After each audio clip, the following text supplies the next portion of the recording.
Okay. And I introduce myself to the camera. Sure. Go ahead. I'm Gay Caldwell Shaffer, and I've been, this is my 76th summer, consecutive summer, full summer at Grand Lake. So I guess I'm one of the oldest people around. Getting to be an antiquity, even though I don't want to take that claim, but I'll take it over the alternative with lots of thanks. What's your birthday? October 4th, 1935. 1935. Right. What was your parents' names? My mother was the full name, or just Dorothy Yeah. Alice Hoffstot, Hoff Hoff Stot.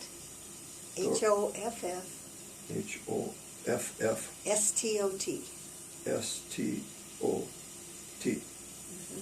Dorothy, middle name, Alice? Alice. And then her married name was Caldwell. Caldwell. Where was she born at? Kansas City, Missouri. Have to stop and think. And your dad? My dad was James McBride Caldwell. McBride, M-C, capital B. R-I-D-E. Yeah. That's And Irish. There's Irish, Scottish, all kinds of things there. Where there is for everybody. But And where was he born? I will have to look. Tyler, Texas is close enough for now.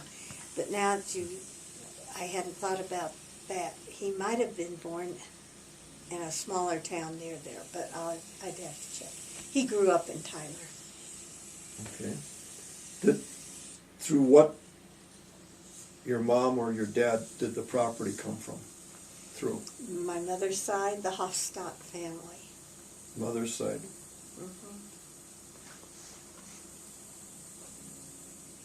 And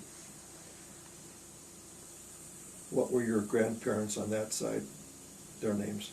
My grandmother's name was Eva Louise Fellows. Fellows? Fellows. Fellows, okay. F-E-L-L-O-W-S. Hoffstot. And dad? William Henry Hoffstot.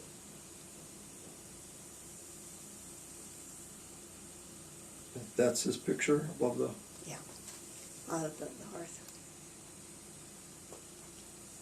I have those notebooks over there, have lots of pictures. Where were they born? Eva and William. I wish that I had known this was going to be asked, because I have all that information. Okay. In general, Texas? Kansas? Oh no, they're more, well, Eastern? he was born in Latona County, Ohio. I believe it's Latona County, Ohio. Okay. And I think she might have been born in Parsons, Kansas. Or else they moved there later.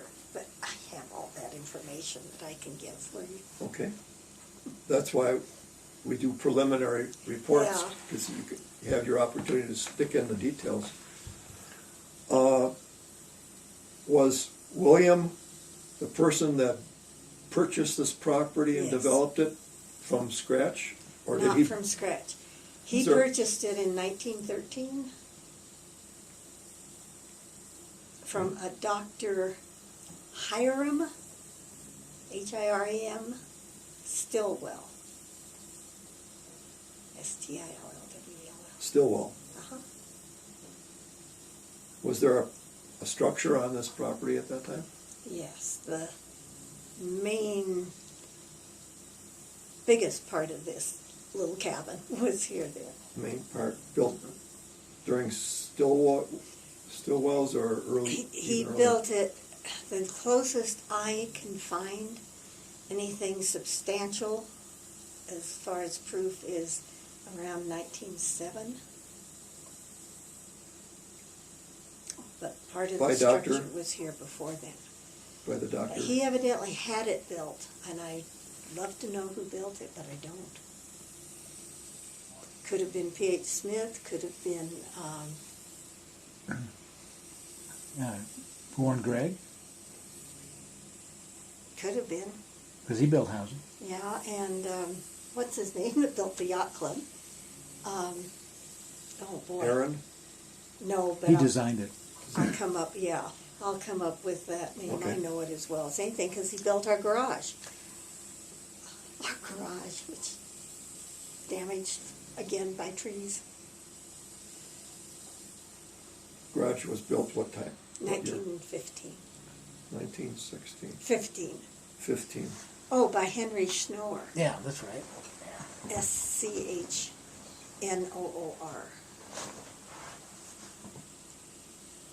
Is he the fellow that people are thinking about it, introduced the rustic style to Grand Lake? You know, I don't know. I don't know as it was introduced. My own opinion is I think it just evolved. They came here and they used what they had, which were lots and lots of trees. And they were used in mostly simple ways as far as decorative, but used also inside for furniture. And so I think it evolved. I don't think somebody came here and started it. But Mr. Stanley didn't build a rustic hotel. No, he sure didn't.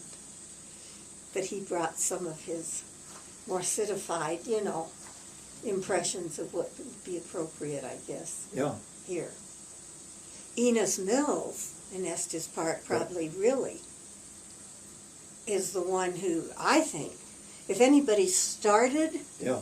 the rustic, he built his Longs Peak Lodge in, started when he was 14 years old, and he built it with everything natural. I mean, staircases and everything, logs with roots, and I mean, he used everything that was available to him. I've seen And I think photographs that of that. kind of, Yeah. but his was a pretty outstanding example. Over here, I think it was just happened, that it was handy. So you started coming here as an infant. Before I was a year old, when I was 8 months or something. Yeah, And that was my first summer. looking I back, remember it well. what was the, when were your parents married? Do you know? Oh, I think about 1926, 25 or 26. 19, 20, And 25. again, I have all those dates. Okay. So, your dad's dad had owned this property before you came into the picture. My mother's. Oh, your mother's father. mother's father. Mm-hmm. Um, Long before me. so Shall I just Yeah. quickly keep going. tell you, and I probably will talk too fast, but No. I guess that's why you have I that can wait. handy little thing. Yeah. He and my grandmother first came to Grand Lake. I wish I knew the date, but they first came by stagecoach. And for several years after, they came by stagecoach. And they stayed at the hotel over there. Later, they even stayed at the Kaufman House. But they came up and stayed in hotels for several years. I don't know how many. And loved it so much, and they just kept coming back. And I just discovered in my trying to do some research that he had actually bought land here in Grand Lake prior to buying this land. I found where he had bought a couple of lots, and I don't know whether he was thinking he'd build on them. I have no idea. But then apparently this Right on the lake? Pardon, those lots? Yeah. Were not on the lake, no. They were coming from Kansas City, is that correct? They were coming from Kansas City, Missouri, yeah. So it was a long, hard trip, and they came and stayed, like most people, for quite a bit of the summer before they went back. So much traveling just to get here and get home. What kind of business was your grandfather in? He was an entrepreneur. He had several things he did. He owned some bookstores. I mean, they were called bookstores, but they carried things apparently like stationery, maps, all kinds of books, and paperwork, magazines. Maybe I should go back a little. My grandfather, his very first business was a newspaper route.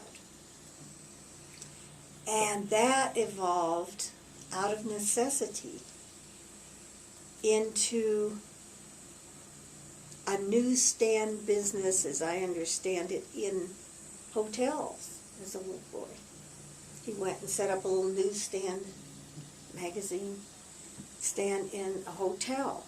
And I don't know at what point that ended, and then he went into owning bookstores. What city would that be?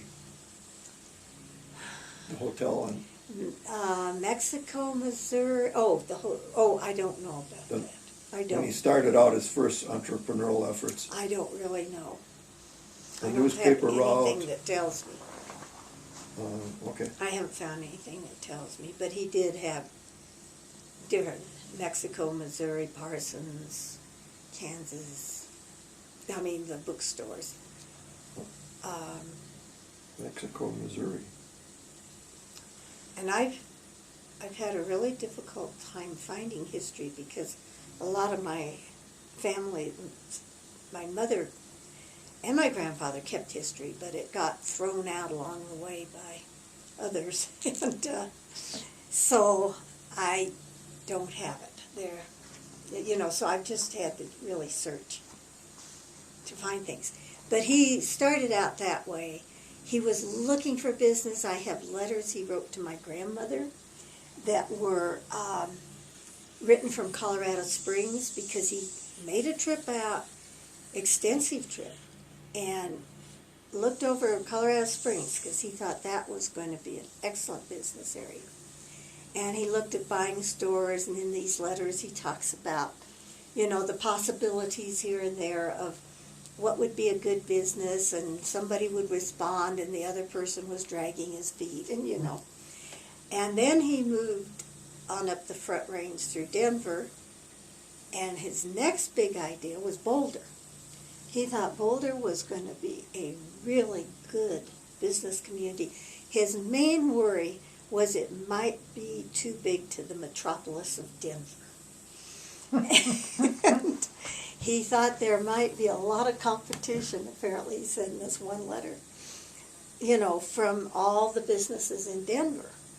And so he thought it might be too close. But he spent, it sounded like, an entire summer looking at businesses in Colorado. Did that letter You have know a what date year on that it? is? I have all that, but I have the letter. I may have that letter with me in one of those notebooks. I'm going to guess early 1900s. Before they were married? They were. I would have to look at it again. He wrote her a lot of letters before they were married. They're really interesting letters because he was courting her. But it was a different way to court because he had great discussions on the world situation and politics, and he wrote her about things like that were very serious, timely matters that he felt were very important, evidently occupied a lot of his thinking.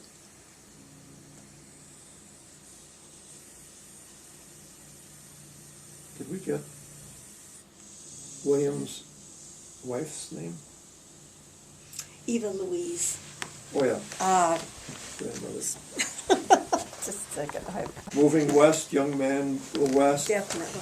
He had this sense that opportunity was right around the corner out here if he could just discover the place and the kind of business. Well, and I think once he'd been to Colorado, a lot of his reason for returning was the beauty here, because he speaks so often of getting to the mountains, being able to stay in these beautiful mountains. Nice. Yeah, and he talks of that a great deal. And there's a poem, in a little framed poem up on the wall that I always thought really expressed their feelings about. There's something about this Westland filled with mountains and prairies broad. It's a short poem, but it really expresses it. And he wanted to get away from... no, it's much shorter than that. I can just quote it for you. That's one my mother wrote about this cabin. Do you want me to quote it? The poem or not? Do you know Uh-huh. it? Oh, sure. Let's hear it. Okay. There's something about this Westland filled with mountains and prairies broad that lifts one soul from the sordid earth right up to the gates of God. It's never found in the cities filled with shame, distrust, and unrest, but it's found underneath the blue arch of the skies in this wonderful, heart-throbbing West. Uh-huh. Now, is that something your grandfather wrote? No. Oh. It's But it just- says it, how he says felt it. about it, I'm sure. But I have 2 or 3 great poems that about this area that also say an awful lot. One of them's I love because it's titled "Nothing Much to Do." Did Doesn't you fit as well today. did you spend a lot of time with your grandparents? Those- My grandfather died 1940, and I had just turned 5. And we lived in Denver then. So I was with him up here, and I was with him at Christmas time. But I was awfully young. And Yeah. then the rest of my grandmother's life, for the most part, she lived with us 6 or 8 months out of the year. So I really knew her well. So did she come and live up here during the summer then? Mm-hmm. Basically all us gals came to the lake. My mother, my grandmother, my sister, and I. And the men of the family were very gallant. They would bring us up here, and then they'd go back to work and let us spend the summer. But I'm getting, I think, ahead of where he wants to be. No.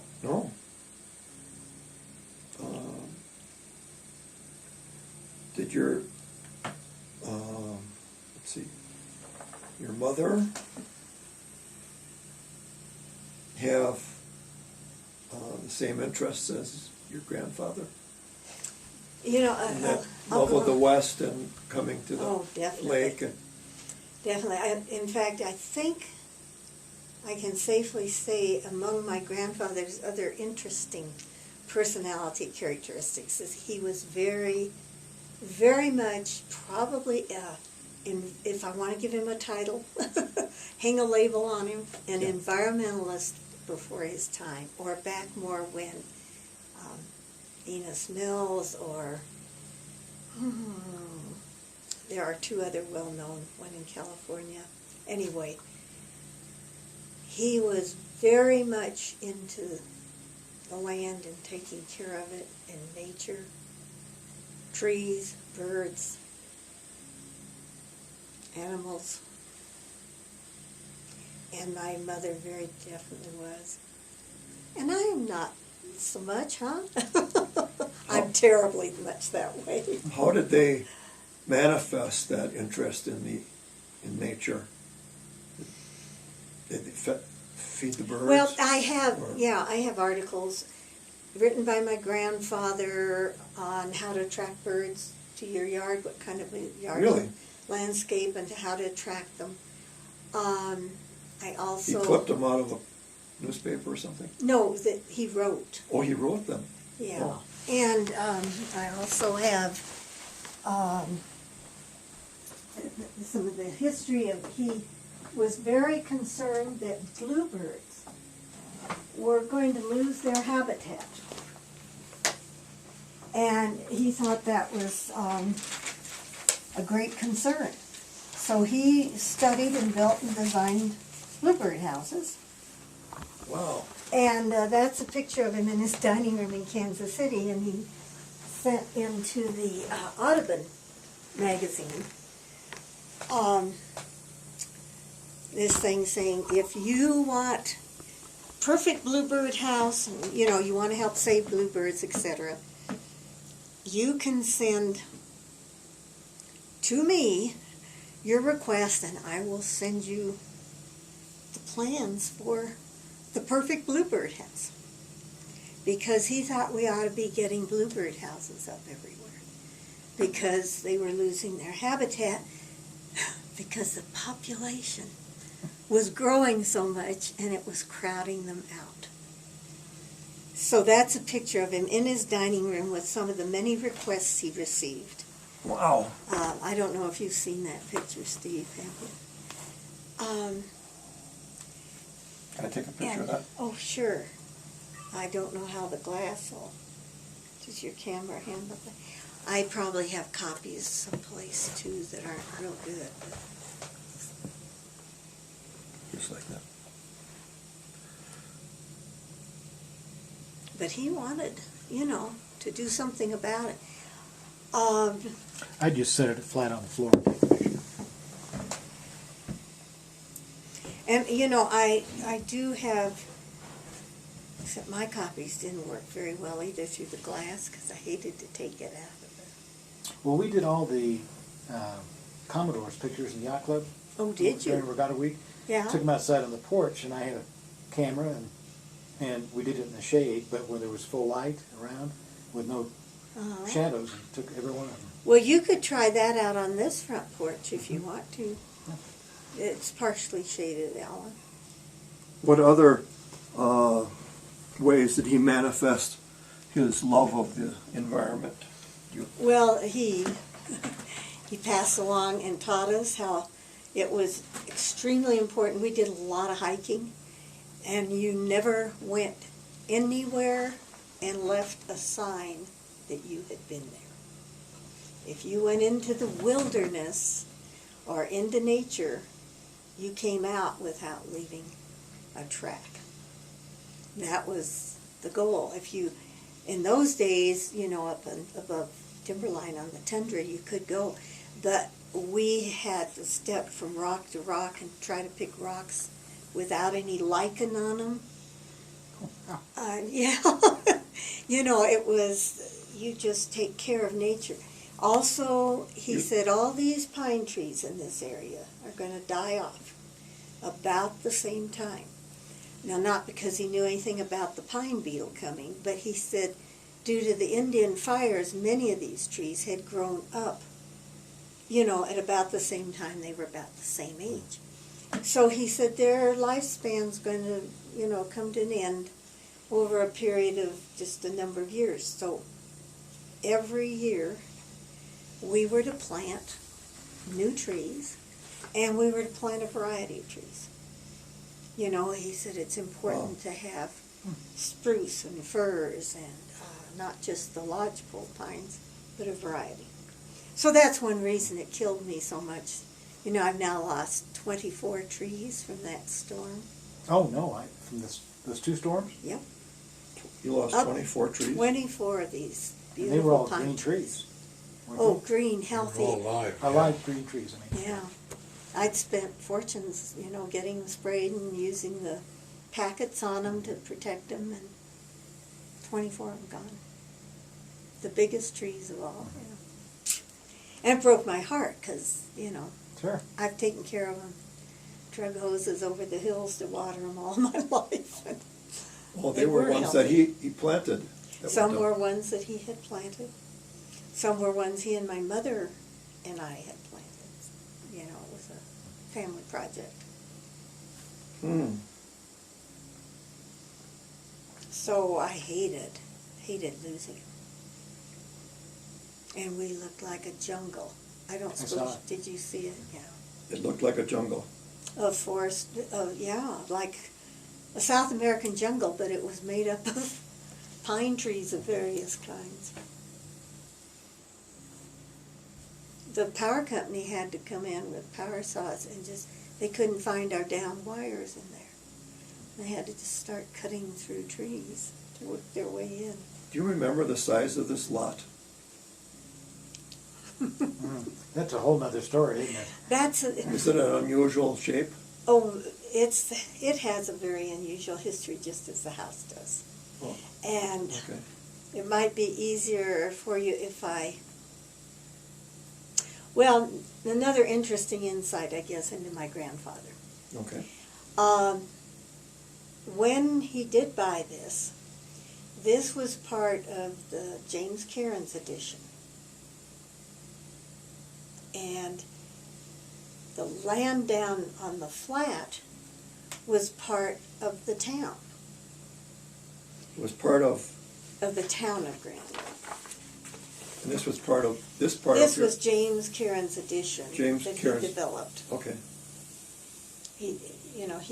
You've heard of him with all yes. And the lower part was in the town. So the lots, none of them matched up. These lots in James Cairns' edition did not have lot lines that matched up with the town. He bought both. In the process of buying both, the town had a road laid out. Should I put this in the history of this? Anyway, there was a road, this Lake Avenue, would have come up here right behind our house, and right behind the neighbors. If you look at the road down here, come around from Yes. Barnes Avenue, and if you would just continue that road straight through, it'd come right by the back door of the house and match up with the road down by the beach. It Oh, yeah. goes down to the beach, yeah. So he saw that and he said, well, we don't want a road here, so he got hold of the neighbor. Okay. The road, and I don't know where that cut off, but anyway, here was this road. So he said, this won't work. And politics have not changed at all, because I have these letters and all the back and the forth and everything, but he finally ended up getting a couple of the neighbors who would be affected too.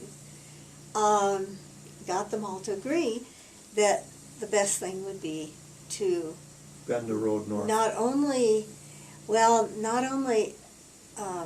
abandon this road and Yeah. close it permanently, but he got the others to agree that they would, which turned out to only be this family on this, would give the north 34 feet of the lots that were owned down here in the town, give them for a road. And then he went to huge extents, it took forever, to buy the little lot on the west down here, the other side of my neighbor's lot down at the bottom. I own that. Oh. Because that went over to Danny Schneller's house, that lot, and he bought the whole lot so he could turn around and donate half of it to make the road on that side and give the land back there.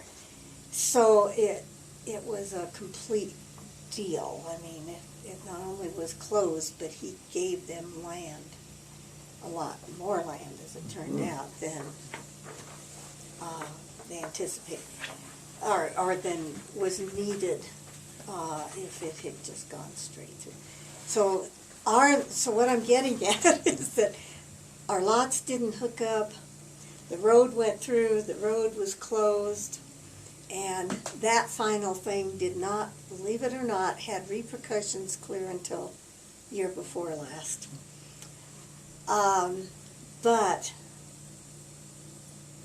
it was a wonderful move for him, but we have a very complex set of Okay. lots, and then in order to straighten up the lot lines, the gentleman that bought this, the Davises, years ago, they wouldn't buy it with the jogged lines down there, so we gave more land to them than we got in order to, good neighbors, to straighten up the lot lines. So it's a very It's about a half kind an of acre. convoluted. Half of an acre now. Marv, do you think there's a total of half an acre here, Oh, I think, counting that little one? oh, I think more.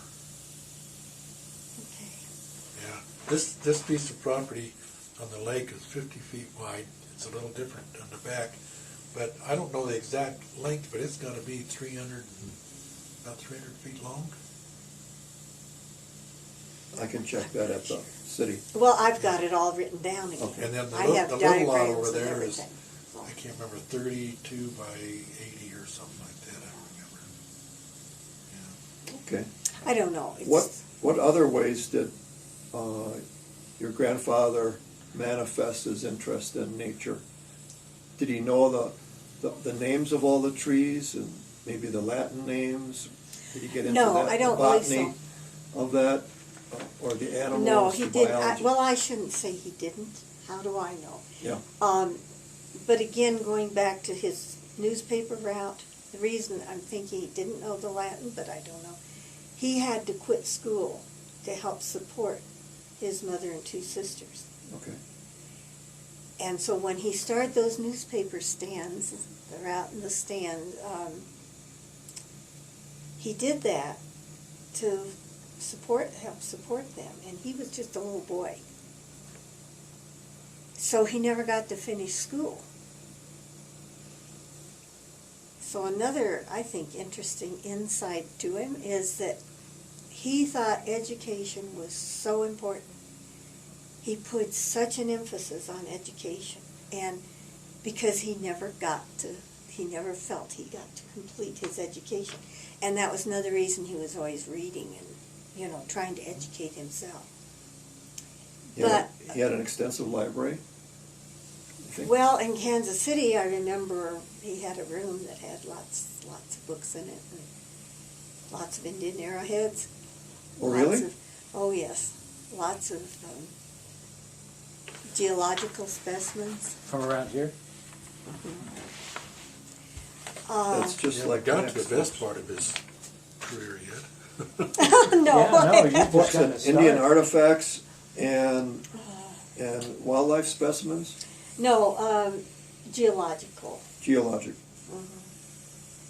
But because he didn't get to finish his education, one of the interesting things he did with my mother and her brother, every Friday night, they had to take a test all through their school years. Really?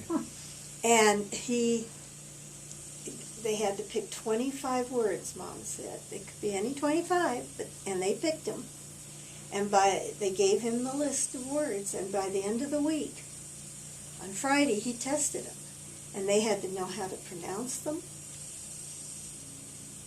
how to spell them, and how to use them correctly. In, sentences. And my mother had the most fantastic vocabulary of anybody I ever knew. Well, did she get tested? Oh, she was tested. Yes, wasn't she? Yeah. and they were Right. tested weekly, and they had to get them all.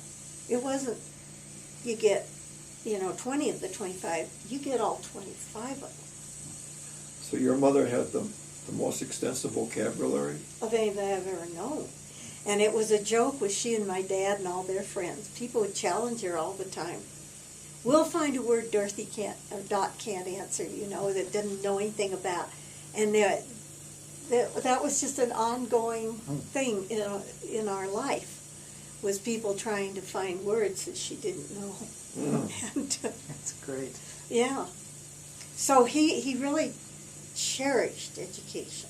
And so you say, did he know the Latin words of the trees? I'm doubting it. He knew the trees. He was also a great fisherman.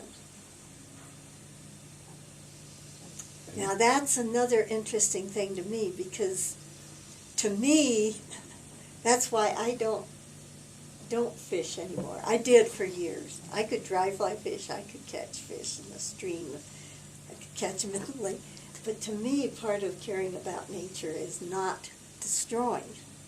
So that's an interesting thing. He didn't want us to destroy anything, but boy, he caught fish by the jillion, because there were no limits there. And he was a great dry fly fisherman. And he got the name up here. He was called the professor. Really? Yeah. He got like the Art nickname? Carruth, He got the nickname being the professor? the professor, for knowing more about fly fishing, dry fly fishing, and doing it right and correctly than I guess anybody else. George Stansfield up here was also a good fisherman. And you know Art Carruth, Beth Lagerberg's grandfather. Well, he was a journalist in Topeka. He owned a newspaper. I wonder how your grandfather became such an expert on fly fishing. Did he learn it from some other place, or was it just No. trial and error? I think he taught himself. Taught himself? Up here, that's what he did, and he knew the streams. And you asked about. Now, I don't know that he knew every specimen of trees, but I knew he knew every specimen of fish, and Every kind of fish? oh yes, In every and, stream, in the best spots. Was Oh. he also a hunter? No, Didn't hunt? no, he fished, and my mother fished. Her brother fished too. I grew up fishing. My dad fished. It was a fishing family.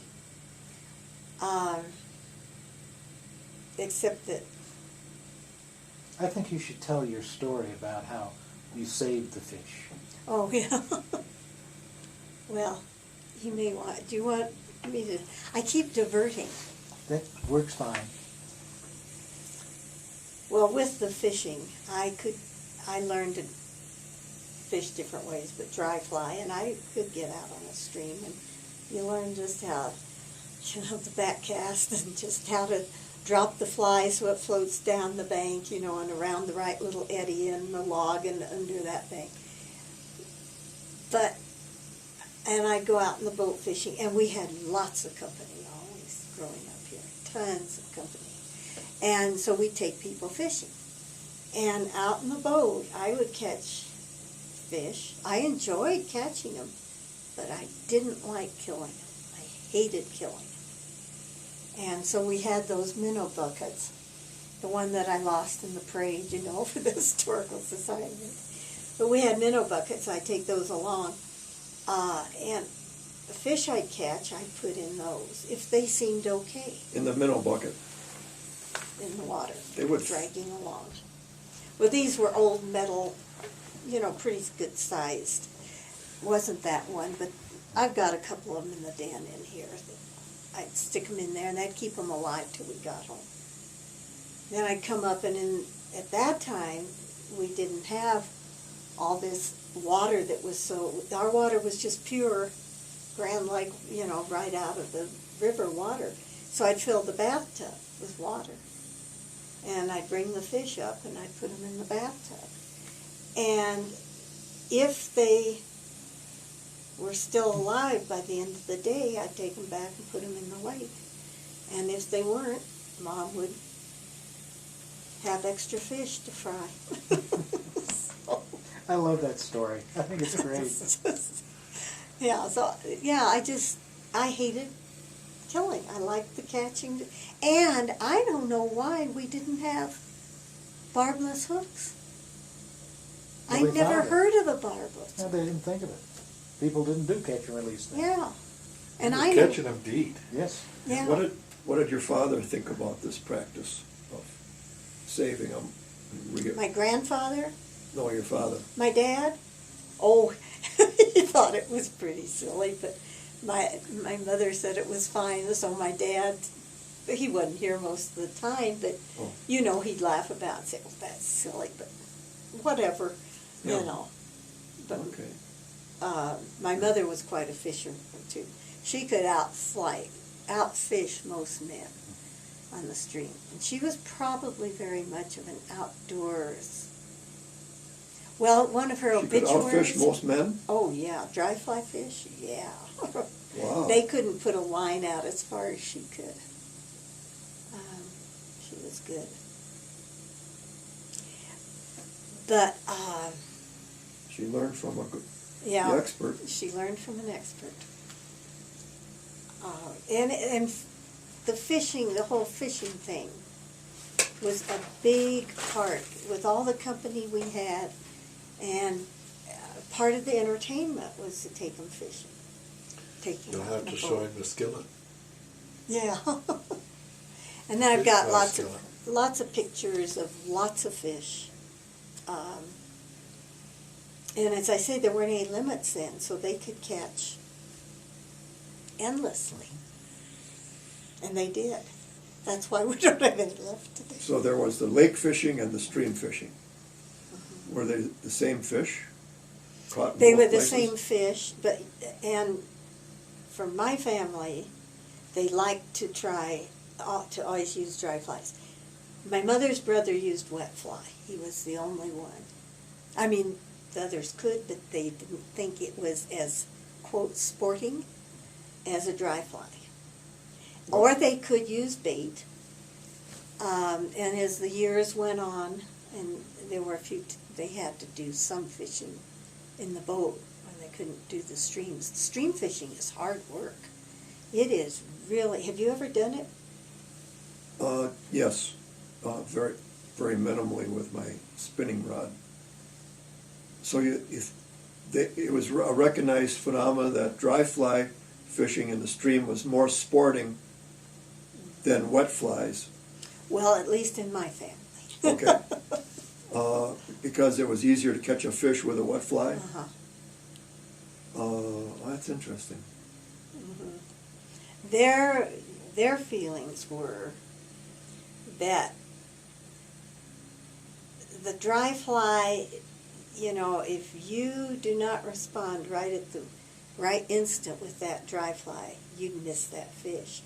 And between the ripples on the water, the sun on the water, the reflections of the sky, you had to really be alert, and you had to be able to hook them just at the right time. Mm-hmm. That it was imperative or you lost it. Oh, yeah. So that's, I think, the main reason they probably thought it was. Did you make your own flies? No, my dad had a brother who tied flies, a younger brother. Where did he tie them? Topeka, Kansas. He was also an artist. Okay. I mean, not by profession, but, you know, by love. Those pictures, you know. So you had uncles and aunts back in Kansas, but I had an uncle and aunt in Kansas. but you lived in Denver, or area. Through my life, Wichita, Denver, Colorado Springs, Texas, El Paso, Texas, Denver again, Fort Collins. Oh, okay. Lots of places. I lived lots of places. With my family, a lot of those changes, and then later more places. Mm-hmm. Where did you go to high school? East High in Denver. Okay. Pat Jones went to East High. Oh, she did. Mm-hmm. Did you bring some of your friends from high school up here? Oh, yes. Yeah, I had some friends from high school. If you get into my life, then that's different. I was going to say, with all the company, can I backtrack? Yeah. Back to the Fishing was grandparents' a big day. thing here. It was entertainment for your company. It was entertainment for the company, along with hiking, along with just going out in the boat, along with sailing for a while. There was the Sunshine sailboat. And I was just reading a guest book last night where all these young women were thanking my uncle so much for the wonderful sailboat ride. And oh, they loved it so much, they loved to come back and do it again, you know, that kind of thing. It was very obvious what they were doing in the guest books. By the way, I have a copy of a page. I think, did I ever get those to you from my guest book of your family signatures? I can't remember. I remember you Okay. showed them to me. I'm sorry. See, I divert too easily. No. Well, let's go back to your grandfather and how he got into his Oh, yeah. business. Clear back to his businesses. I'm sorry, Alan. That's okay. I'd hate to interview me. Yeah, because so far you've gone all the way around, what I think's the best part. Okay, we'll go back to him being an entrepreneur. What he finally came into doing was developing and starting a business. I'll try to put this in a nutshell. Of lighting. Of lighting. And he developed the Sunshine Safety Lamp Company.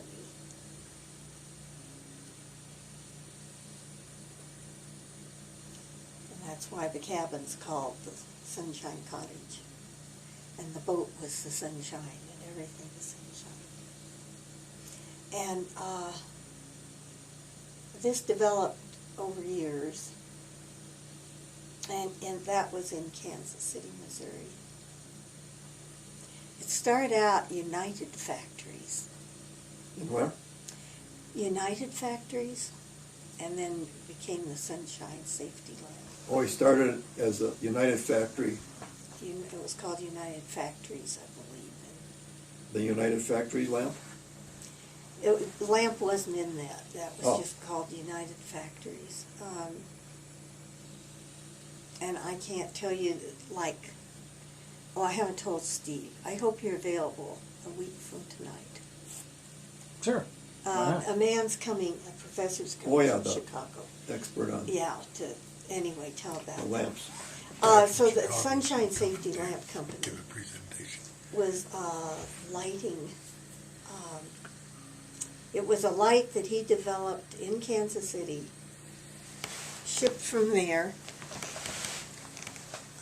You Can gonna I get run- one? I was just going to get.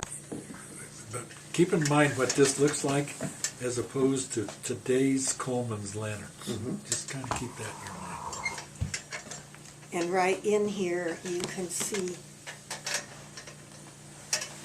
the insignia. Do you see the rising sun mark on the bottom in there? Inside? Over on this side. Maybe turning it around, you can see it. Oh, yes. That was his mark. And the lamps, like these lamps, Kansas City, Missouri. Okay. and that is more what the lamps look like. And Decorative. they also had You that wanna mark get a on them. You want me to get a lamp? No, No. that's okay, because that shade. Oh, one of the others? No, that's okay, I'll show This is good. He wants to see one of them. So some of them were decorative shades and some were utilitarian. They were, I would say they were all utilitarian. Oh, The shades varied from You this. need to show him a lamp so he understands what you're talking about. I see the picture there. Yeah. Yeah, Okay, there's okay. that. Again, well, I'll show you afterwards. I've got a bunch of pictures over here that'll give you a much better idea. But that lamp and lantern became his business, and he assembled them in Kansas City, Missouri, and sent them. I thought that probably just in the West. I've had to really research and study to learn about this. But they were being sent all over the country. Canada, Mexico, have testimonial letters I found from everywhere. I was so surprised. What kind of fuel did it take? pure white gasoline. Not oil, like, but gasoline. And yet, I had a man come in. He had been a little boy and come here with his father. And he said he remembered coming in here and meeting my grandfather because his dad said to him, "How can you call these lamps safety lamps when they're burning gasoline?" Yeah. And my grandfather supposedly said, according to this man, "Well, I'll show you." And he took the shade off and he lit the two stockings. And he took the lamp and rolled it across this floor with them lit. And Laid just it let down it, outside and rolled it across the floor. just let it lie there and burn. And he says, "Now do you see why it's called the safety lamp?" And evidently, it was safe. Of course, you never got curtains. You know, we had rules, the rules of the cabin. I don't know if you've ever seen those that are on the back of the bathroom door. But you don't let, curtains blow into the, you don't hang material into the lighted stocking. But for safety, for tipping over and all, they were extremely safe. The lamp was. Good selling point. And then being the brightest, 300 candle watts. And I guess that was huge. Wow. Yes. So, it really, I guess he was quite a salesman when he got this going. I have all kinds of things on that, notebooks of the things that he did. And evidently it was a good lamp because Coleman eventually bought him out. So, You know what date that would be? what date did Coleman buy him? Oh, what date? I also have that. And that is a little iffy because unless this Terry Marsh has learned something new, Coleman bought him out over time. I have records where first goodwill payment from Coleman, second goodwill payment, But at the time he bought him, he kept the name Sunshine. Coleman bought all of this and the design and everything, kept it Sunshine. On the lamps and on, I guess, a lot of the literature. Because I don't know when this transition took place. I have one little lamp I bought that says on it, Coleman's Sunshine of the Night, because his emblem was Sunshine of the Night. It was the brightest light available, and it was the sun shining in the night. So that was his emblem, that was his saying, and this one lamp. So a transition took place. And in that transition, there was a transition of who ran the company. He evidently kept, and I don't understand how this worked, but for a while, kept the company kind of the same, but put different people in as president and vice president, like a board of directors. And so the interim of when the complete transition had been completed, I'm not sure. Now, this Terry Marsh may know more about that. Do you know if this United Factories had other products that he was working with, and then this one was the best of whatever United was doing, and he went with this one? I don't know that. There were, and I don't know they were United Factories. I've got pictures of some stoves and different things, but Okay. I can't honestly answer something like that. Okay. I could ask this Terry Marsh if he knows more. Yeah, that's... So There's a history in there that is much more detailed, and I don't know that much about it. Can I throw in a point? One of the interesting things I think is she was back at the Coleman factory a few years back and talked to the guy that was Herb Ebbendorf, the that was in charge of all the history and curator so of on. their museum. And he said that Coleman, after they bought him out, said that their biggest mistake is they bought the product, they didn't buy the man. They should have bought the man, because that year Coleman had sold, I don't know if my numbers are right, roughly 100 Well, I don't some know the thousand numbers. lamps, and her grandfather had sold 300,000. You Oh, know, boy. there was a huge discrepancy Wow. in the numbers. He has those numbers, and I'll bet he'll give those next Yeah. week. But there was a big They discrepancy. said that they should have bought the man also because he knew how to sell them. Well, he did. When you read his letters to his salesman, oh my gosh. He believed in his product. I mean, it was the best there was, and he was going to be sure it stayed the best. So, the letters are, I should just let you read a little bit of one that gives you the feel. Have you ever read those, you know, that I put in the Kaufman house up there, that board that I leaned behind? The two lamps, the lamp and lantern are there. Well, I made copies of the whole thing, and I put them up there, because there he talks about Grand Lake. He uses 5 samples of his salesman in Grand Lake, and they are just a riot to read, because, you know, one man his servant dared to put red barn paint in a sunshine lamp. No wonder it wouldn't work. Think of it, red barn paint in a sunshine? So I mighty quick fixed that. You know, those letters are they're just fun. Did Coleman have their own light line before they bought out Yes. his? Yes. They did. So they were buying out the competition at the same time buying a better product. And if you look at these old lamps and these lamps and so on, that's why I said look at this and think about Coleman. The lamp that they make today, the mechanism is no different than that. Well, maybe they've come up with something new in the last couple of years. Well, I don't know. you know, there may be some better materials or something, but as far as how it works and what makes it light. Okay. They Yeah. they have these propane Yeah. tanks that they screw in rather than the white gas. Yeah. I grew up with a Coleman light. Oh yeah. Yeah.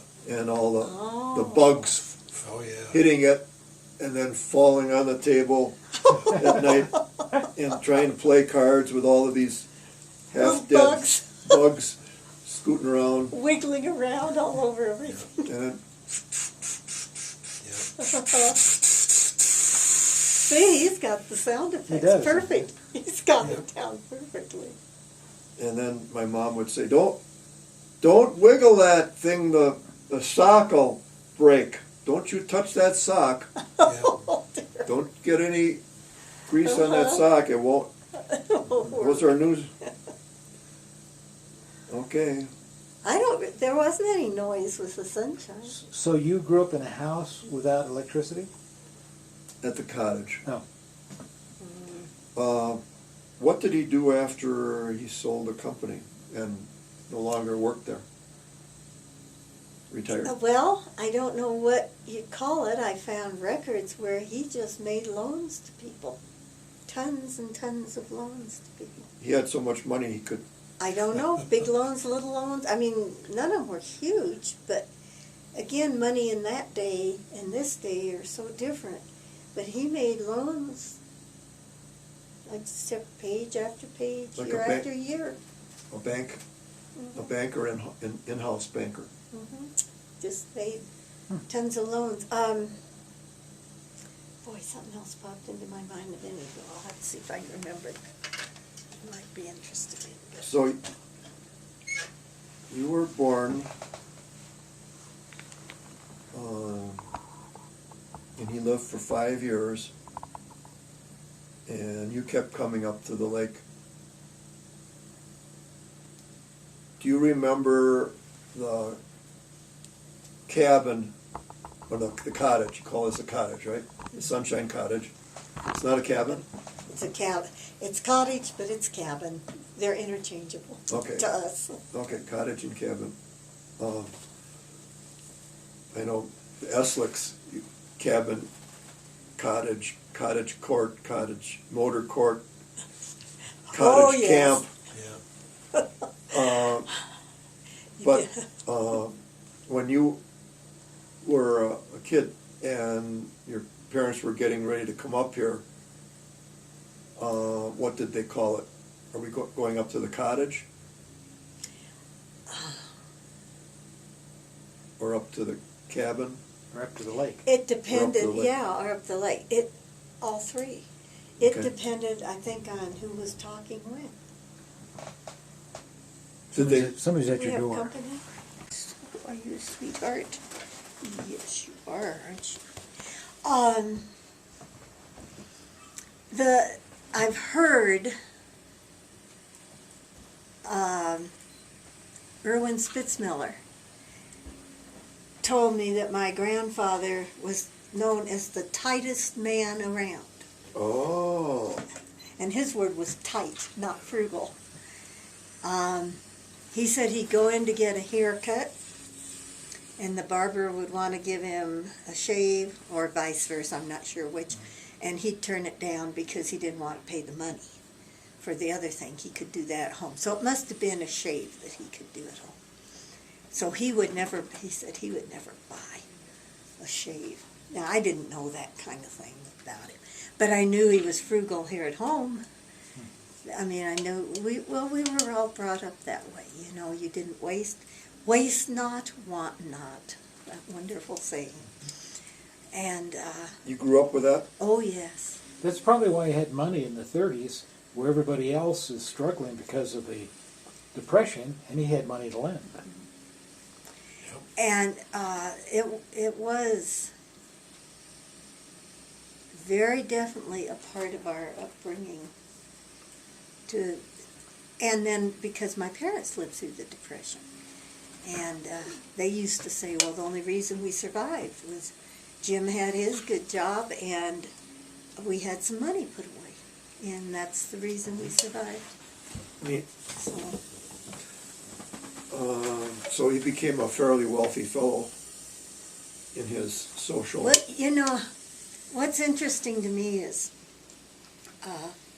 Patience Kemp told me, Mary Karen's Kemp was a friend of ours. I grew up she was here at the house a lot. I did things with her as a child at her house. So Patience was my mother's age, and they were friends when Patience was here. And later, Patience told me that her mother had told her that my grandfather was a very wealthy man. And I said, really? Boy, that is news to me. I didn't know he was a wealthy man. And she said, well, it was always a puzzle why, Mary Cairns had said, a puzzle why a wealthy man would buy a house like this with the frame siding. Because she said that was known as a poor man's siding. And I said, really? I didn't know that either. A poor man's siding. Uh-huh. Is this slab siding? It's the slab Yeah, siding. slabs. And I said, I'd never heard that. I didn't know that. I always thought it was the prettiest around. I just never heard all that. So anyway, I don't know, I don't really know where she got the impression that he is wealthy, except I look back now and realize at least once he had Sunshine lamp, and that he did relatively well. But I never ever had the impression from my life, my parents, Was that his he house was wealthy. I mean, I don't think they ever considered him wealthy. was his house a large, fancy house in town? In Kansas City? Yeah. Well, we went and saw it last fall, and we're very lucky and got to go through it. Yeah. No, it was a nice, moderate house. It was not big, I mean, not overly big. It had, see, I don't know when you compare, it wasn't like mansions that people had, wealthy people in the old days had mansions. It wasn't that at all. It's probably, I don't know. Upper I'm middle I'm class. guessing it's probably 1,600 square feet, something like that. Well, it had a garden level on the bottom.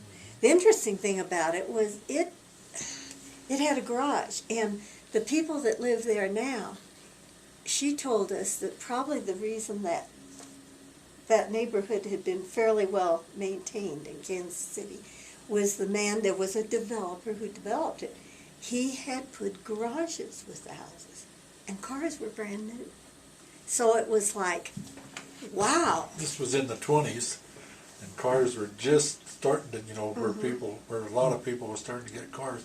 He put in garages, and she said that's what kept this neighborhood. Helped it hold its... Yeah.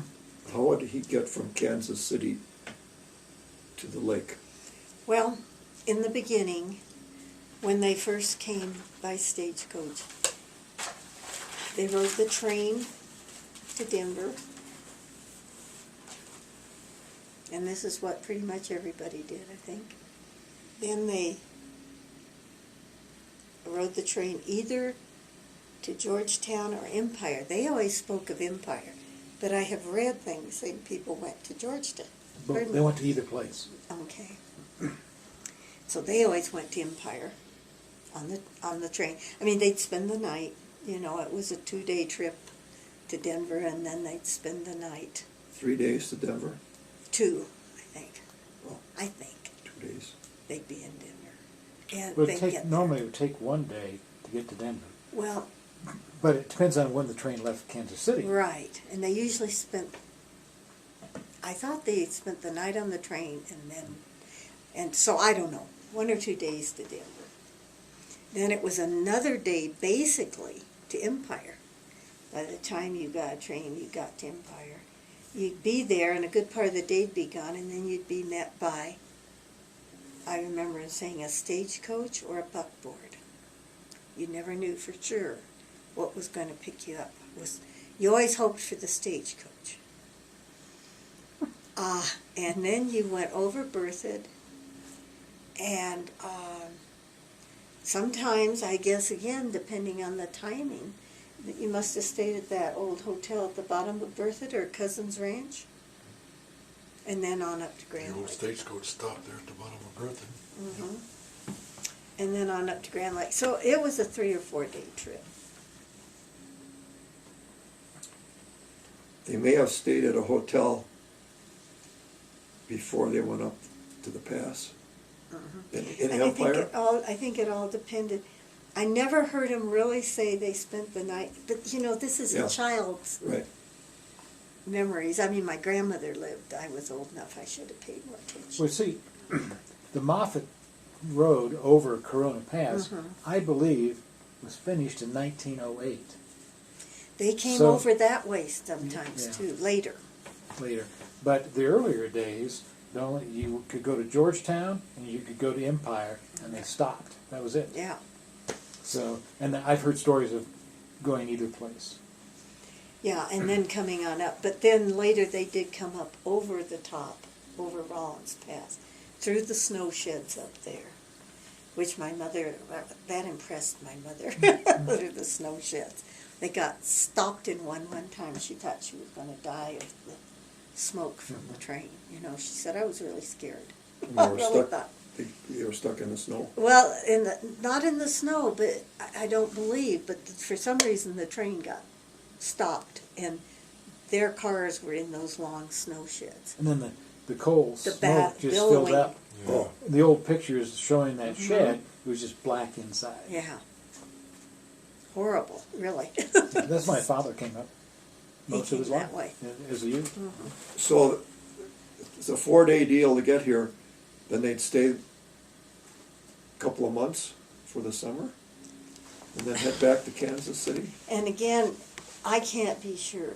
Weeks, up to 2 months, I think, was the longest they ever stayed here in this cabin. Prior to that, I think there were times maybe when they were here in the cabin only 4, 5, 6 weeks.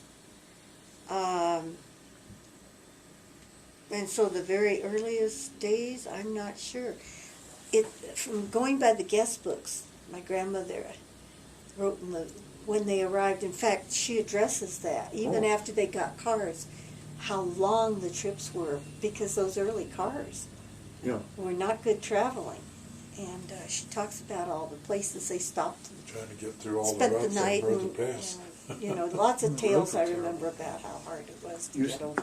I think you mentioned that he was doing selling of the lamps out here too, during that period that he was. That was one reason he could be here, was he could run the business from his Run home. the business from the camp.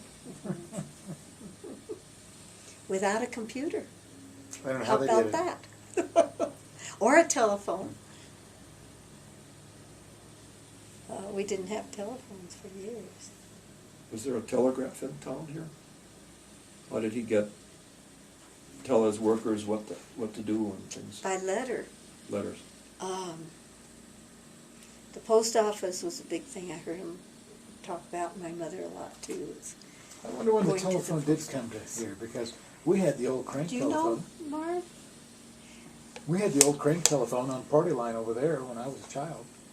Martha Boehner is the one that would probably We had, when I know the moved up best here date. in '58, we had regular phones, and but over there we had a party line, and there was like 8 people on our party. Well, we had a on the party line. line here too, that Yeah.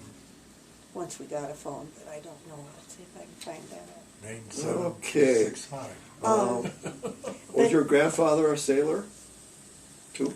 He was not. His son wanted to sail, and so I have letters where he wrote to inquire about the best kind of boat to get. And of course, in the Sailing Above the Clouds there, Dorothy, all those little things, I want to do them better. At the top of that, she wrote a lot of detail. And I gave the yacht club, years ago I wasn't very smart, I gave them the original letters and I kept copies. Is that backwards or what? Of his, what he wanted for the sailboat race, and his rules and regulations. Oh, for the Hoffstot Cup? For the Hoffstot Cup. His son wanted a boat, so he decided that would be a good activity. So they worked on figuring out what kind of boat to buy. And he inquired of people up here, and of course, can you imagine getting a sailboat up here? Wasn't any easy task. There weren't any others? Yes, no, there were others. There were others. The yacht club was formed by basically four people. There were 4 racing families to start with. So the first years of the yacht club, Okay. the races were basically between 4 families. Okay. And so, but he came in still fairly early, because I think his cup's the 3rd cup that was given, or to the yacht club. So it's one of the oldest.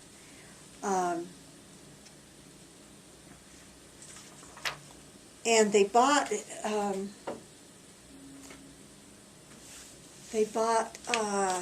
this boat, got it up here, and my uncle sailed for several summers. My dad sailed with him, crewed with him. My grandfather, I didn't know till I got into this book, he was Vice Commodore one year. He must have been offended somebody, he never became Commodore. Well, probably because he didn't sail himself. So William helped crew, but your His son crewed, and my dad, Jim Caldwell, crewed. But his father, his nickname was Fish. It's easier to distinguish him by that nickname. Fish was who? Was my grandfather, W.H. Hoffstot. Nicknamed Fish. That was his nickname, and he loved it. And that's easier than when I talk about my uncle, my mother's brother, Bill, his son, who was also a W.H. Hoffstot. It's easier to distinguish, to call him Fish.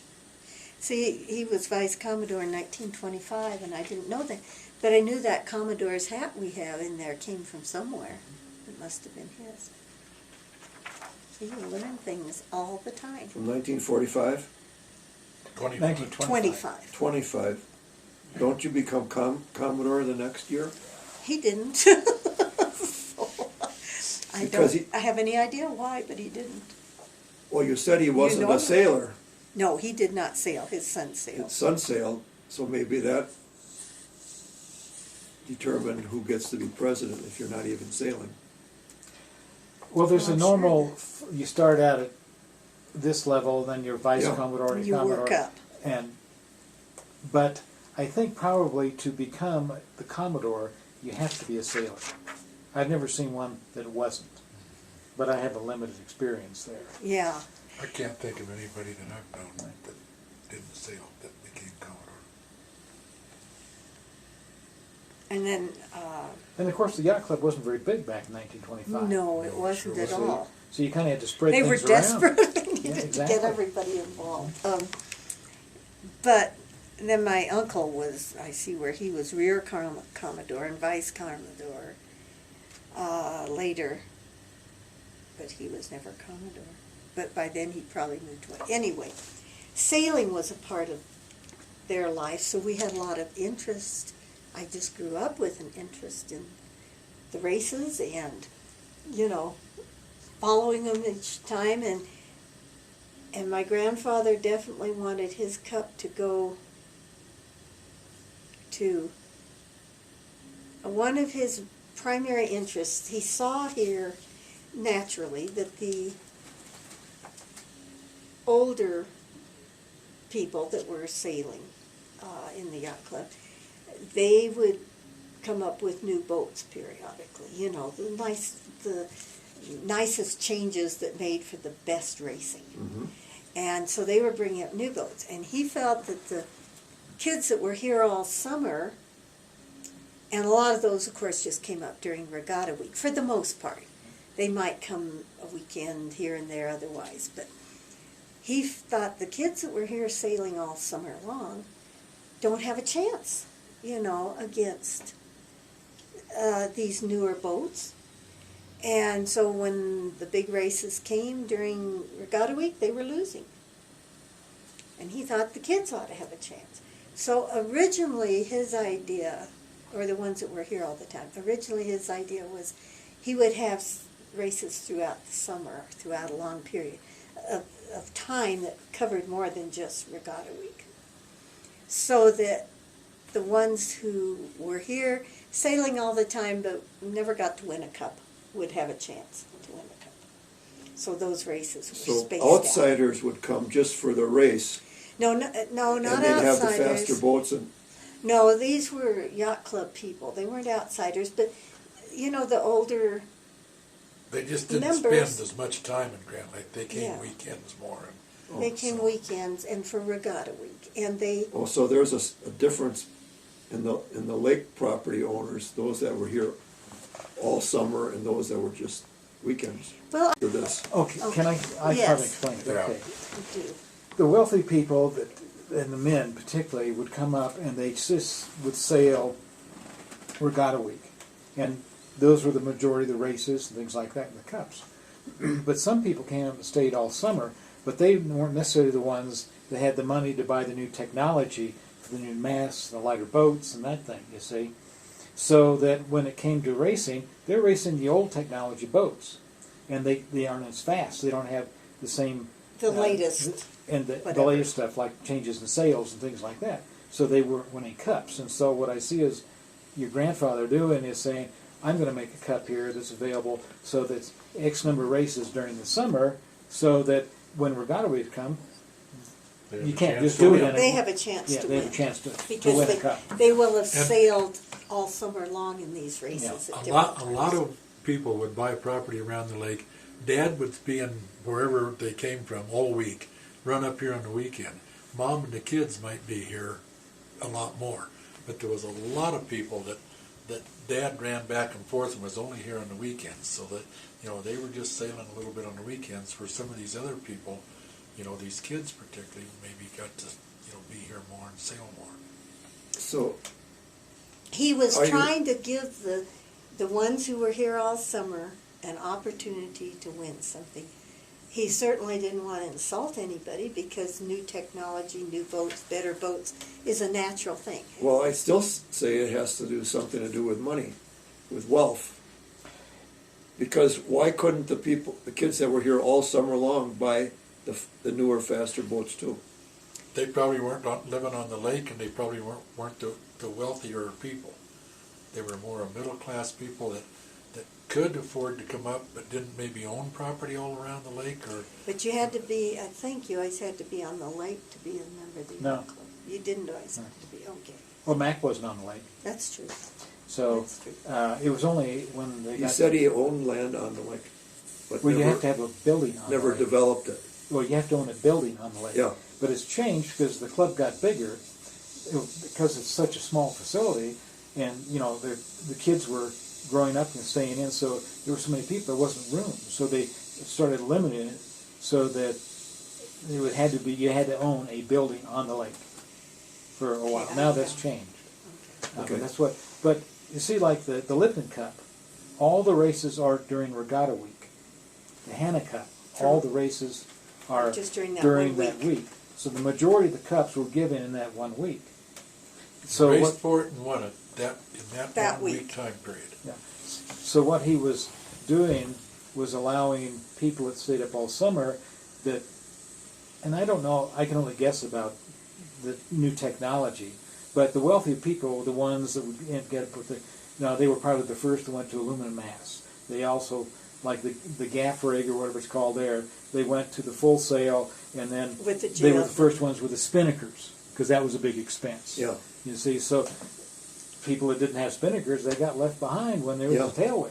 Definitely. So that it was a number of races all summer long. I think the Colorado Cup is like that now. Is it? I think, Well, and they have changed it around a little Yeah. bit from Yeah. his Well, original. sounds but- like he was, and he saw that there was an unfair thing going on here. He wanted to give those people a chance, Give those those kids people a chance. That's an interesting. And I think at that time, perhaps, a lot of those that he wanted to give a chance were younger people. because there's the ones that could come up with their mom and stay like the And stay. O'Donnells. Yeah. Dorothy brought all her kids up, and they spent all summer here. Can we switch a little bit to you now? And do you have any brothers or sisters? I had a sister. You had a sister, and Mhm. she used to come up here too. Mm-hmm. What was her name? Joan, Joan. Joan.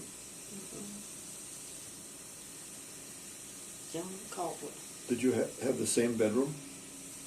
Separate bedroom. Separate. Up here. Up here? Mhm. Yeah. Separate. Well, yeah. Where'd you bunk? Well, with so much company here, sometimes we were together, sometimes our rooms were fixed up and given to the company. We So- just had tons of company. So your folks and your grandparents had this gift of hospitality, and there was a lot of people coming and going. Mm-hmm. I got that feeling. Were they ever formally in the hospitality business, like running a hotel or anything No, like that? no. They it just was naturally just- had the hospitality. Yeah, I think, and when you read these guest books, it's pretty obvious. And what's interesting that you might want to note is when people came to stay then as house guests, they stayed, well, often 1 or 2 weeks. Last night I read one thing in the guest book that said, and thank you so much for having so-and-so, it must have been this man's mother, and for letting her stay here for 3.5 weeks. And then I have a relative that wrote in there, I was the first to come, the last to leave. I was here the whole 2 months you were here. And I look back, I do need to mention, I think, that, I look, That's a long time it's for a a- house guest to be here. oh my goodness, can you imagine? I mean, and everybody apparently had a wonderful time the whole time. If they had complaints, they kept them to themselves and they'd come back year after year. But one thing I think that's important to note, that when my grandparents first came, they brought their maid with them, which was Oh. very traditional. All the way from Kansas City? very traditional up here, was for people to In breathe. that time period, most of the houses on the lake, the people that had them brought their maids with them. And most of them had separate little houses that their maids lived in. My grandparents' maid had to live in a room off the kitchen. She had a bedroom off the kitchen. But she was here, and so, you know, I was reading these things as people talked about Thanksgiving. We had such fun hiking today. We had such fun on the fishing trip. And that dinner was absolutely out of this world, and the blueberry pie, and I'm thinking, I never could do that, get them off and do all that, and then fix a huge dinner. And then I think, The maid. bingo, they had the maid here. She was Neat. doing that. Did you have was there ever a summer house here down by the lake on the trail? We never did. There were, So your grandmother wasn't into the tea crowd and socializing? you Or know, what? mostly what I remember those used for were when you were hiking around the lake, if it rained, gave you a place to get out of the rain. If it Oh. was hot, it was a place you could go in and sit down and cool off. And sometimes people that owned the house saw you down there. And I remember more than tea, I remember they'd bring down lemonade. I don't remember tea, but lemonade was a frequent. What kind of clothes did you wear growing up here? Well, I was such a tomboy. I wore just, I've got pictures of me and, She rode a horse so much, you know, she had her horse. yeah, Oh, you were into horses. yeah, big time. So you wore slacks? Did they have jeans? at that Jeans, time? wore jeans and sneakers. Yeah, very, very much like today. Now, I look Did you have at- your own horse? Did you own Yeah. one? Was it stabled here on the property? Yes. Almost. I just built a little corral down here, but I could keep them over at the rustic stable, which is What cool. was the name of the horse? My first horse was Poconoche, Spanish for little knight, Poconoche. and he was also black, so it meant a little horse that was black, like that, you know, Poconoche.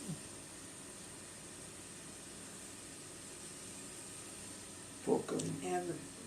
And Noche. But you had all these trees that you were planting. And was there sort of a problem between corral space and Well, trees? this little corner down here, which I've learned something interesting about why it's that little lot that was bought, you know, Yes. because of the road. Half of it was- We had trees in one corner of it, but boy, that was rocky soil. And it turns out that I got hold of a report, one of the first geological things done for the Big Thompson, and the North Inlet used to flow down. I mean, this is eons ago.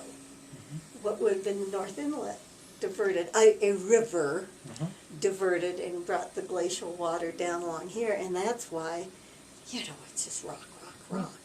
But so that didn't grow trees too well down there, so that was an open corner. I built a corral, Okay, kept the horse there. right against the Street. the street. And never had to worry about anybody stealing. Right behind where the coffee shop is and the bowling alley and so on now was a stable, the commercial stable. And there was a commercial stable across Well, the... where the bowling, or where the coffee shop is, Yeah. Pat Jones' house was Cora's Cafe, and was Johnston's house, the old Johnston family before that, so. Who built the commercial stable? What was that called? Well, it was called Rustic Stable, and I think Harry Bundy built it, didn't he? When he think built so. he had a filling station on the front end. A filling station on the front? On the front end, and the back end was a Ha! stable. And then to the side of it was cabins, Yeah, there was a little, ultimately. yeah, he had Buck and Bronco. No, the Buck and Bronco came Well, that later. came later, but his cabins were. Yeah, I that mean, was it all the part same of the rustic, cabins. it was all rustic stables to Yeah, begin with. Harry Rustic owned all stables that. and cabins. Yeah. Oh, he had cabins to rent? Little individual cabins. I have pictures of those too. That's where the bowling alley is. Yeah, that where Yeah. the bowling alley is now. And then later on, when it sold and when Bill Hilliard had it, that's when it was the Buck and Bronco. But the same cabin. And it's you just worked a over different there? name. I worked at the stable. Oh boy. At the rustic stable. Uh-huh. Every summer. That was my job. I shoveled manure, cleaned out the stable every day. Did you have to work? Or No, I wanted to because I could be around horses. just to be around horses? Yeah. Just And I like my cleaned the wife. corral, and I saddled about 50 horses and unsaddled them.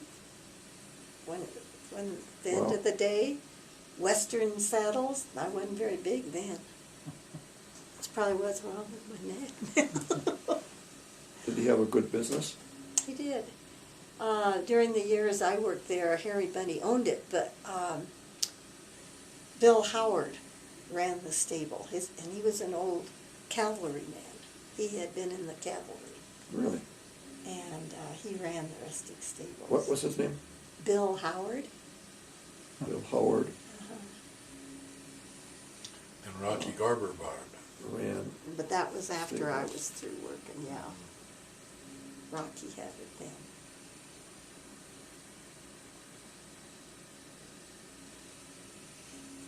And the horses used to, this was part of the charm that's been, to me, been lost up here. Okay. Just with development. But those horses, every night, they put them out to pasture. You would not keep a horse in a stable or a corral like is done now by commercial operations. And they were turned out, and they'd run down this road and around here, Lake Avenue, over to the pasture behind the church. And they were, Mary Karen's let them go out there every night, and they could run free and eat grass and live a life of a horse. And the fun thing was, of course, they were dirt roads. You'd hear all those horses running. And of course, a lot of them would run in here. They soon learned that we had tall grass up here on the hill. So all these horses would come in the yard, and it was, of course, my job to get up and get those horses out and get them back down to the pasture. And then in the morning, that's the sound you'd waken to. Coming Is back those in. horses galloping back in and trotting. And that was just a really nice part. And there were lots of horses ridden around Grand Lake then. People rode horses all over the place up here then. And you didn't have to have a guide.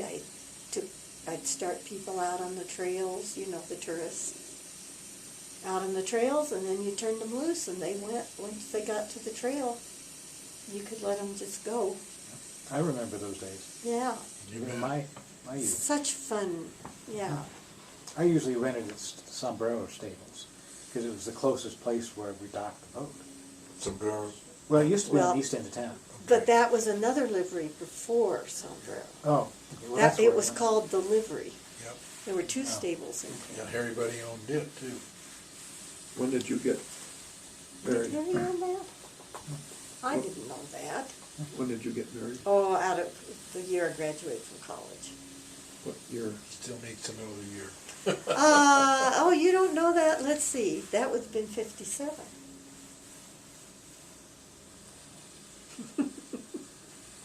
Married Mr. Shaffer.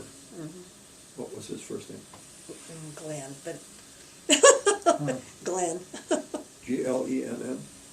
One N. What? Yeah. We shouldn't talk about him. Well, of course, I wouldn't have my three wonderful children. They wouldn't be who they are.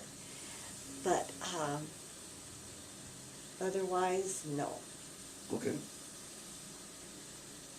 Where did you go to college? Colorado A&M, agricultural and mechanical. Now CSU. It became CSU the year I graduated, so I got my Fort choice. Collins. Fort Collins. Became CSU when, In 1957. So I could have had either on my diploma. oh, Because becoming a university from a college is a big deal. to the college it is. Neat. Did you ever do anything with your degree? Career? Or follow it, or? No, I did not have a career per se. I grew up in a time where it was very, or at least in my family, it was very important to volunteer and do things, give back to your community. Okay. And so I spent my life doing all kinds of volunteer things. She did a lot of work with retarded kids and so on for a lot of years. But I was very active in lots of things. And I might say that's not the wisest. It's a good thing. You can feel good that you did things for your community, but it doesn't do a thing to help you survive or for your retirement. Uh-huh. You know, I'd been a lot smarter, in other words, if I'd worked to What have was your income. degree? Did you have a official degree? Yeah, Bachelor of Arts and Science, and my major was history and political science. History and poli-sci. Mm-hmm. Minor in English and literature. You still do a lot of reading? Yes. Love to read. Any writing? Anything published? Oh, no. She No. writes great poems. Oh, Well, when I look back, though, you know, poems were something that were written a lot in the old days. And again, in my family, I have, as I've researched, poetry clear down. My mother wrote wonderful poems, but I discovered my grandmother even wrote poems. Great aunts, I have lots of people that wrote poetry. Or as my mother called hers, jingles, and that's certainly what mine are jingles. Some are a little more serious You than had one others. you'd share with us today? Read to us? Not up here. No. I don't have my own memorized. They're not worth it. Yeah, they are. And she's written some great poems. I'm sure she has. Thank you. What were the subjects of a lot of these, of the poems that were written? Were they about Grand Lake? A lot of them, nature. Yeah, and nature intertwined with, you know, people and feelings and, you know, just the two kind of are one. I have well, I won't get into that. Another interesting relative who was the first man to explore the Black Canyon of the Gunnison. He was on my grandmother's side. And there is an interesting person because he was an engineer in the really early days. And you know, you think of an engineering mind. yeah. And then I have these poems he wrote that are really intriguing poetry. And there's a lot. I guess CSU's library. And the, Intriguing, I thought. huh? I think his name is intriguing. Yeah, Abraham Lincoln Fellows. And I have a letter from my great-grandfather on my mother's side, the Fellows side, that he wrote to my great-grandmother that he had just been to the convention that elected Lincoln. And oh my goodness, was he taken with Lincoln. I mean, this letter, you know, at the end he finally says, That was in Chicago. yes, and he finally says, I probably bore you, or I carry on too much, but you must understand. You know, and he was very taken with Lincoln. And he was also a doctor in the Civil War later. I have a couple of little excerpts from those letters when he was in the Civil War. And that's all on my grandmother's side, the Fellows. They were all named Fellows. Will you be around tomorrow at all?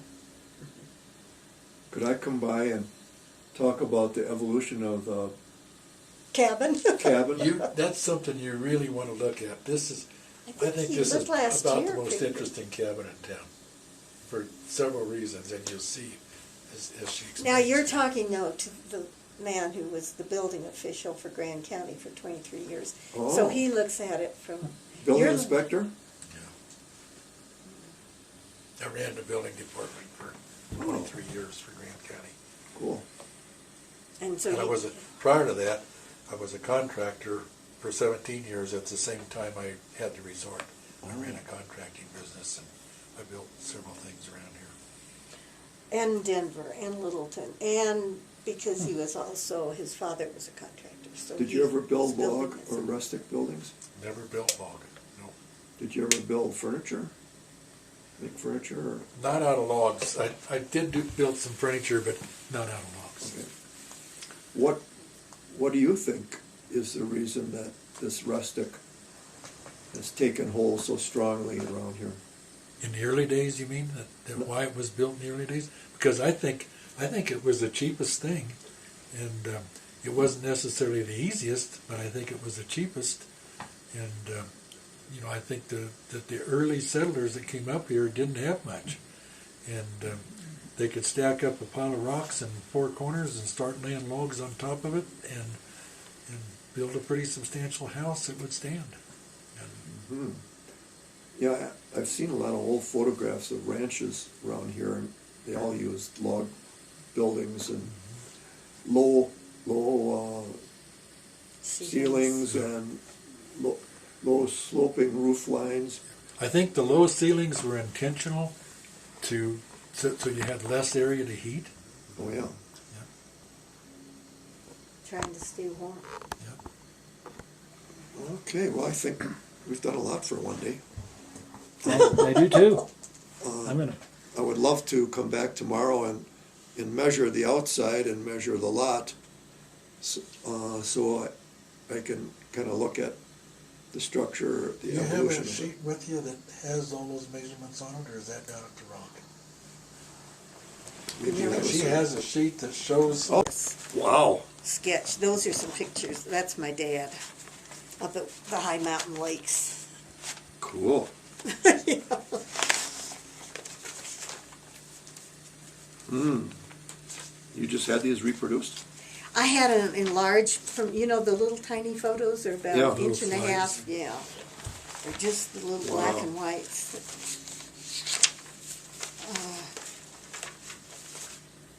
I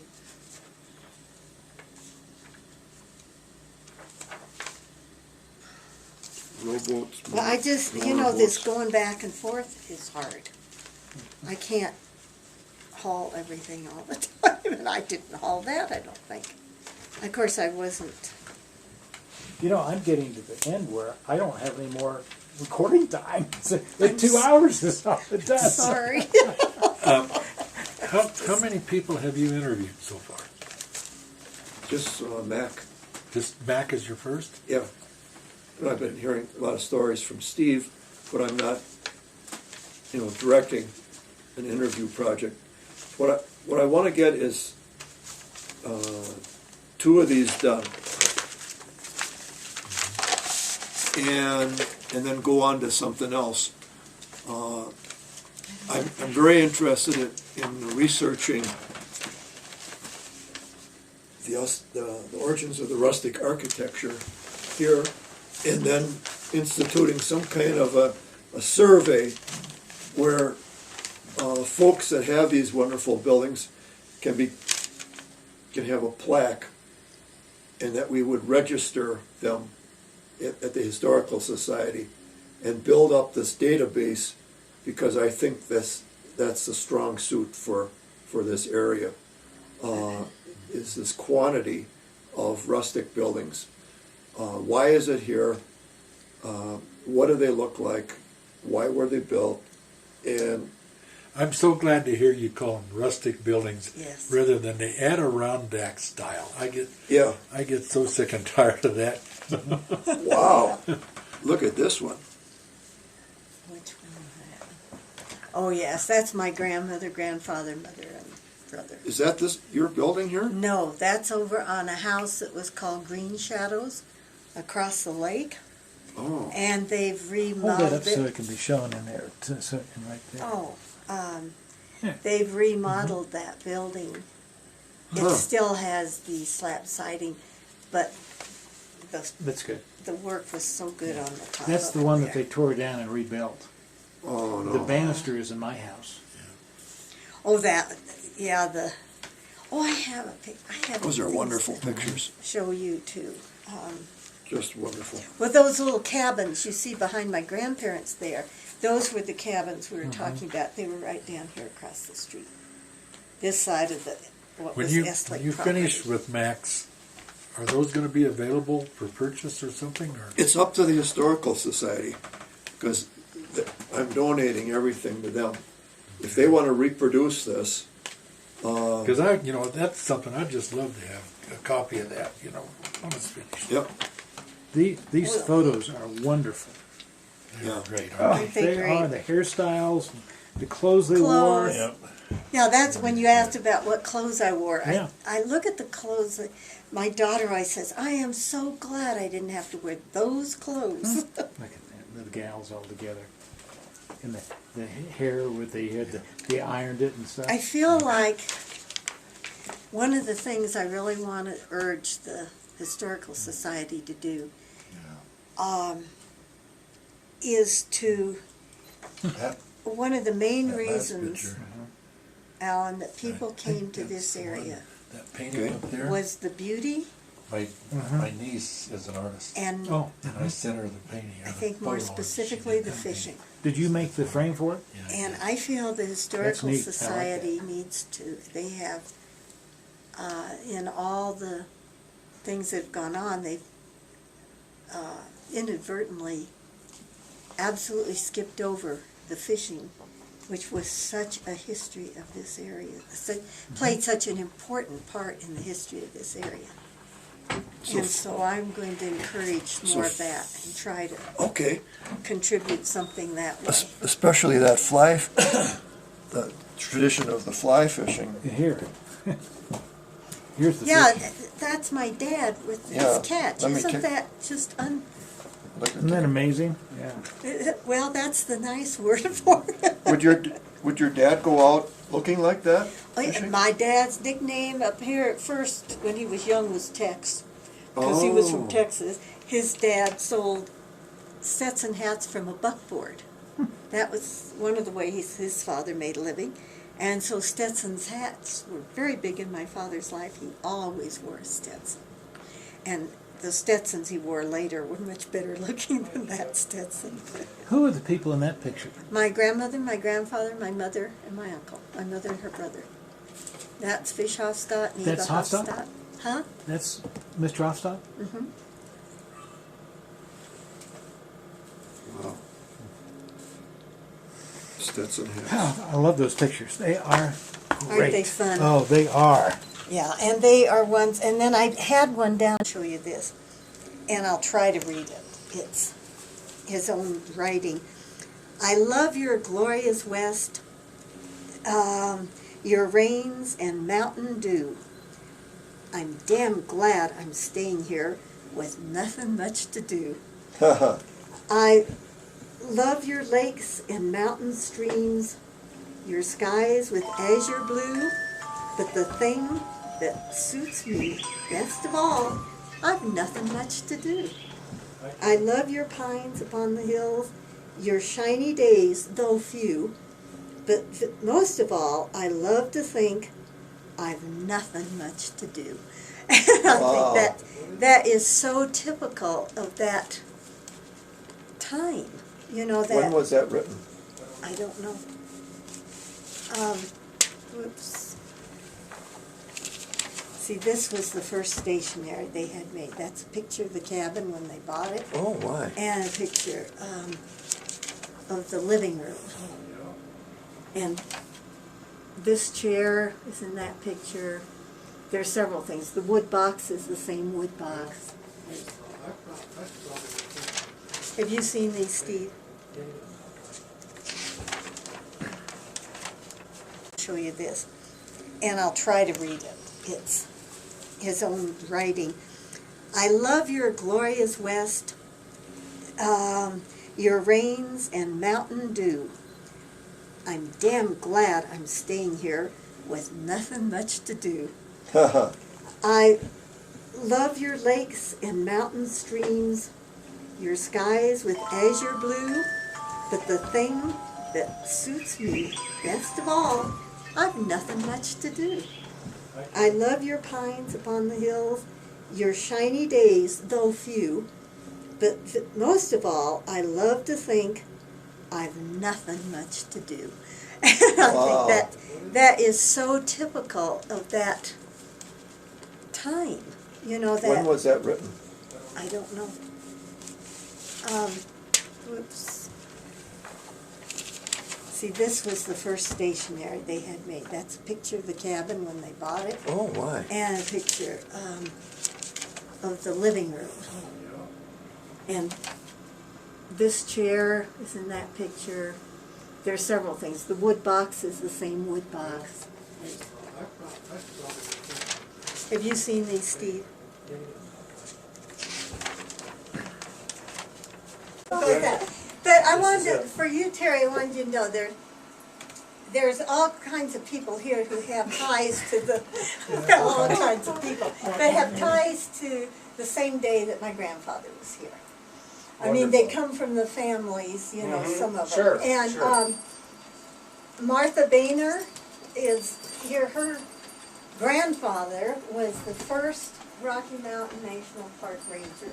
Not the first, but he was. Well, Among the early. first. to us, he was, yeah, he was it. Great. And Evelyn, or Sylvia Hyatt, Hyatt goes back to early days, as does Martha Zook. She's been here since a little before I was, not constantly, but 32 right? in my Yeah. parents. And Now, I don't. you are currently owning up to being 39, so these people are around 39. About. Yeah. Some of them haven't quite gotten there, Okay, all right. but they're getting All right. close. Fine, I understand. I'm trying to think, where's Chrissy over here, the very first plumber up here that everybody knew, and Mhm. none of us would have existed without him, was Gus Spitzmiller. Okay, And she's from that family, and of course he and all these older people in these families knew each other. sure. So that was kind of fun. The O'Donnells were going to be here, and they're another one that's been here, you know, way back, starting Sure. with the yacht club. Well, Dave Lively and Corinne in the back there are from the Harbison family, Mhm. and they were up here homesteading Wow. and ran a store and all kinds of things. Super. So, and Martha Zook's been here just a little while. How many years? How many? I don't know, 20-some. 20-some, very good. Very good. Who am I missing? Oh, Yeah. yeah, Steve's been here across the lake. He hasn't, but, Right. you know, those before him. And his father, when did he come here first? Your dad? He had his first birthday here in 1915, Wow, but the family came up in 1908. wow. Yeah. And all these people, most of these people they're talking about back then are in the guest books that Sure, here, so sure, that's how sure, we know that they knew each other. sure. And Paul Gilbert has his father from, did he grow up here? No, Well, not here, but, We moved up here in the 50s, in 1950. and your Okay. dad did? Yeah. Okay, but he did all kinds, speak of science and all, Great. just all kinds of things. Am I missing anybody else? Anybody, we get lots the of old time. idea. You get the Good idea. idea. Thank you. So Terry has done this. I really appreciate it. He's going to enlighten us all. I hope I so. hadn't thought, that's pretty good. Okay. Yeah, enlighten. I'm going to leave it up to him. Thank you. I'm very glad you came. I'm honored that you're here. I've been researching William Hoffstot and the Sunshine Safety Lamp Company for several years now. Gay has, as you will see as we go through these slides, has been of considerable help, and I've been learning in these last several days of visiting with her and Marv what a wonderful person and host she is. for my own self, and they've been very good to me. And I think this is a first for me. For the number of times now that I've talked to different groups about a lighting company or a person that was involved in it, I have never given a talk in a home of one of these people who was so important in gas pressure lighting history. And so for me, that's a big deal. It really is. And professionally, when I taught, I was a field biologist, and I did that for 33 years. I had a chance to retire 8-9 years ago, and I took it. I recommend retirement to everyone, but I don't need to tell you people that. I also recommend starting with grandchildren and to skip kids, but I have to talk to the geneticist at school to find out how to do that. He tells me there's problems. At any rate, so now I've spent several years retooling and becoming a historian, and I've enjoyed that. But I've been able to use my research techniques, knowledge from biological research, and just adapt it to doing historical research. So I will share with you what I have learned. In a perfect world, someone who we claim as our own, William Hoffstot, a member of the community that everyone knows, you want to believe the best of him, and you should believe the best of him. But I may change your perception of what it was that he was doing. Okay? Don't shoot the messenger, please. Okay, well, let's look at a picture. Where there are photo credits here, you'll often see Gay's name because she has been so helpful with this. William Hoffstot, wow, that was very shortly after the Civil War ended. And that, just keeping that in mind gives you a feeling for the time spans that we're talking about here. And his older sister was born in Leetonia. The younger sister, who is right here, was born near Marshall, Iowa. And we know that the family also lived in Nebraska. So you get a feeling, as you do for many families from that period of our country's history, of moving west and homesteading or farming, looking for a new place, a new life, something new to do.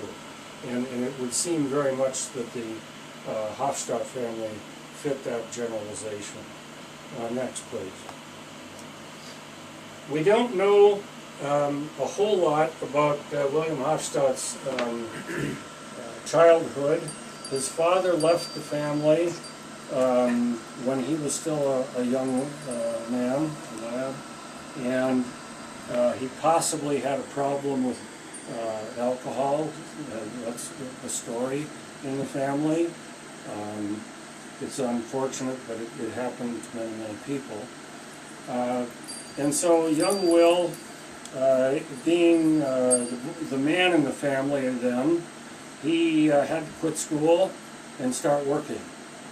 And we have some evidence that or some family stories that suggest that he was involved with selling newspapers and doing what he could to help bring in some money so that the family could stay together and live.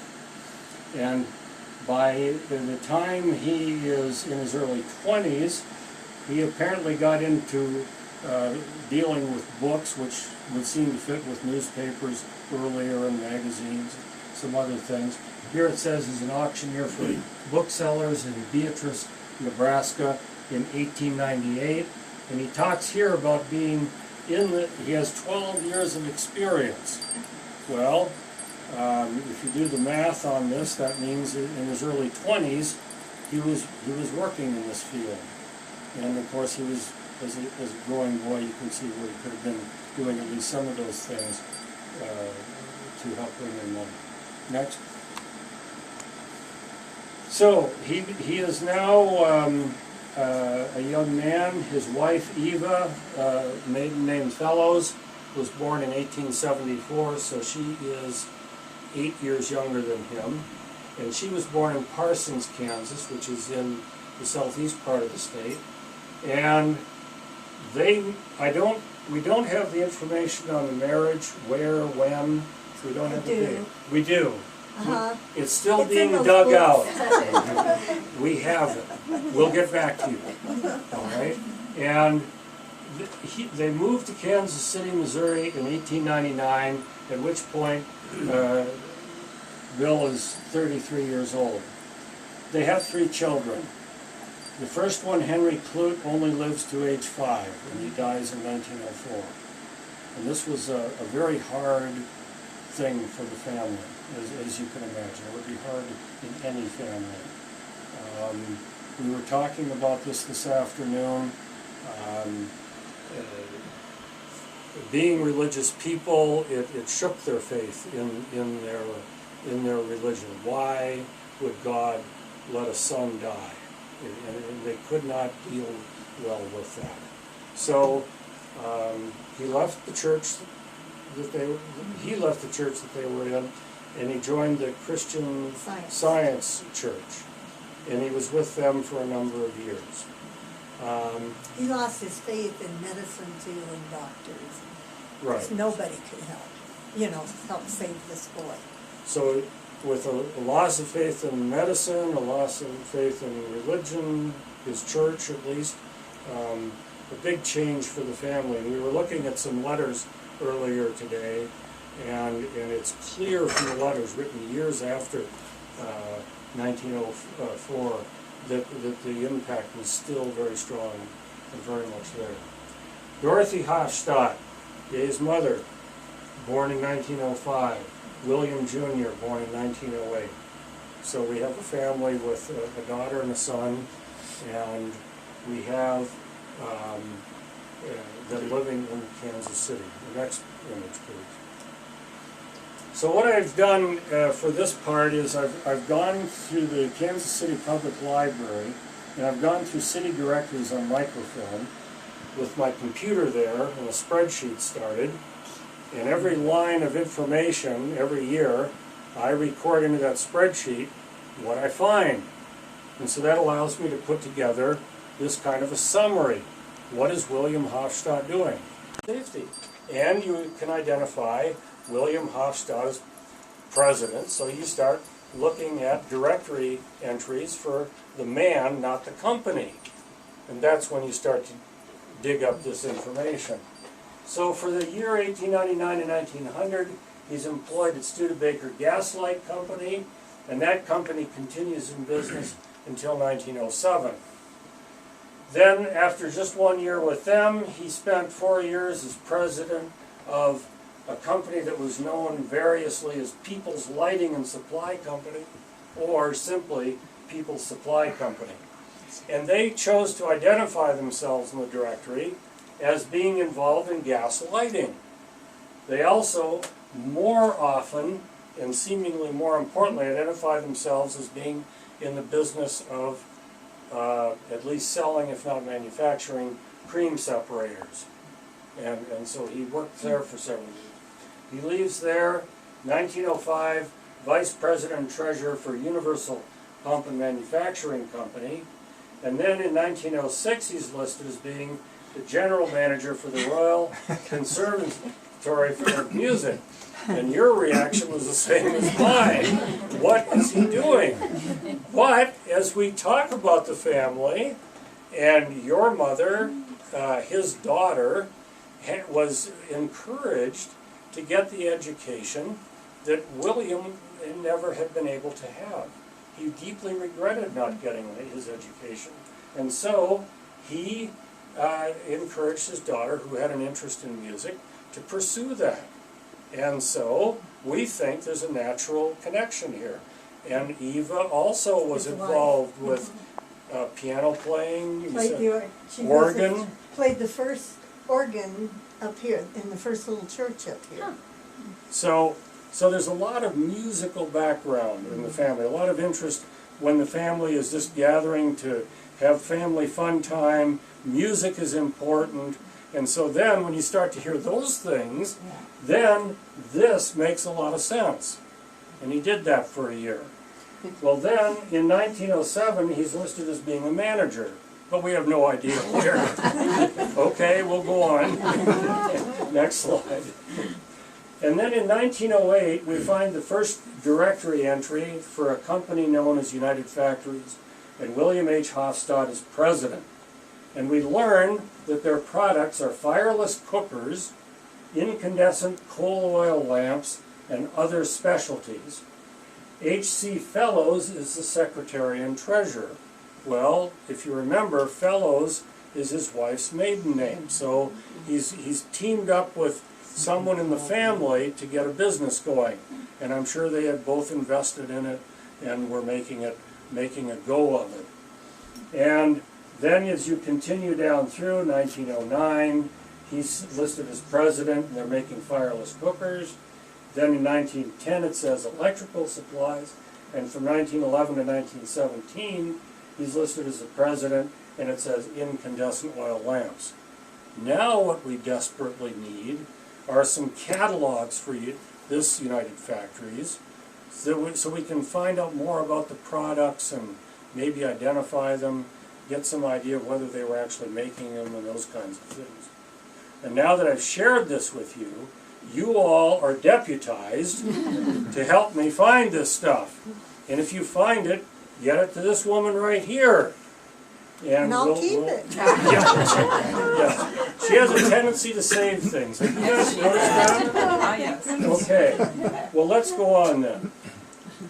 And one of the things that you can learn from these directories is where people live, and their address is listed.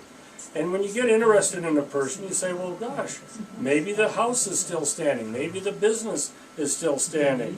So I drove out to the address, and I find this house, which looks quite old and respectable, very likely the house. This looks added and was very probably done at a later date. And if you can barely tell, but this on the back going across is probably a late addition too, that the original house was a lot more modest. And they lived here from 1902 to 1914. And these dates, if you can sort of keep them in mind, 1914, you'll see there's been a change in the family fortunes, and what we think there are. And so it fits that they would have maybe moved from this house around that time. Okay. Is that house in Denver? No, this is all of Kansas City. The family has moved to Kansas City in 1899, and that is their residence. But we'll get to the part about the love of Grand Lake in short order. Okay. He's also an inventor, and in 1913 he got a patent number 1,081,743 for a mantle protector. And the way this worked, you understand that the lamp doesn't normally sit there. Right. You got that? It's upright? Good. Well, this fits right underneath the base of the glass shade. And the mantles don't hang down quite that far, okay? And it clamps to right in here, and that's what they're showing us right here. And that screen keeps those pesky insects that would fly to the light and get to those very fragile mantles and break them. So it protects them. So it is indeed a mantle protector. And some other people had done some similar kinds of inventions, but in fact the patent office agreed that this was a patentable thing, and they granted him that patent in 1913. All right, let's go to another one. All right, now we're finally ready to talk about Sunshine Safety Lamp Company. In the directories, when I first went through them, I found him listed in 1913 and 1914. Remember, that's the change in the house, the residence. And he's president. And then from 1915 to 1923, the listings are basically always the same, and the business is identified as being involved in gasoline lamps. From 1923 to 1928, William Hoffstot retires because he has sold his company to Coleman. And Coleman keeps the Sunshine Safety Lamp Company name and keeps the business in Kansas City. Now, Coleman has been, at that point, in Wichita since 1900.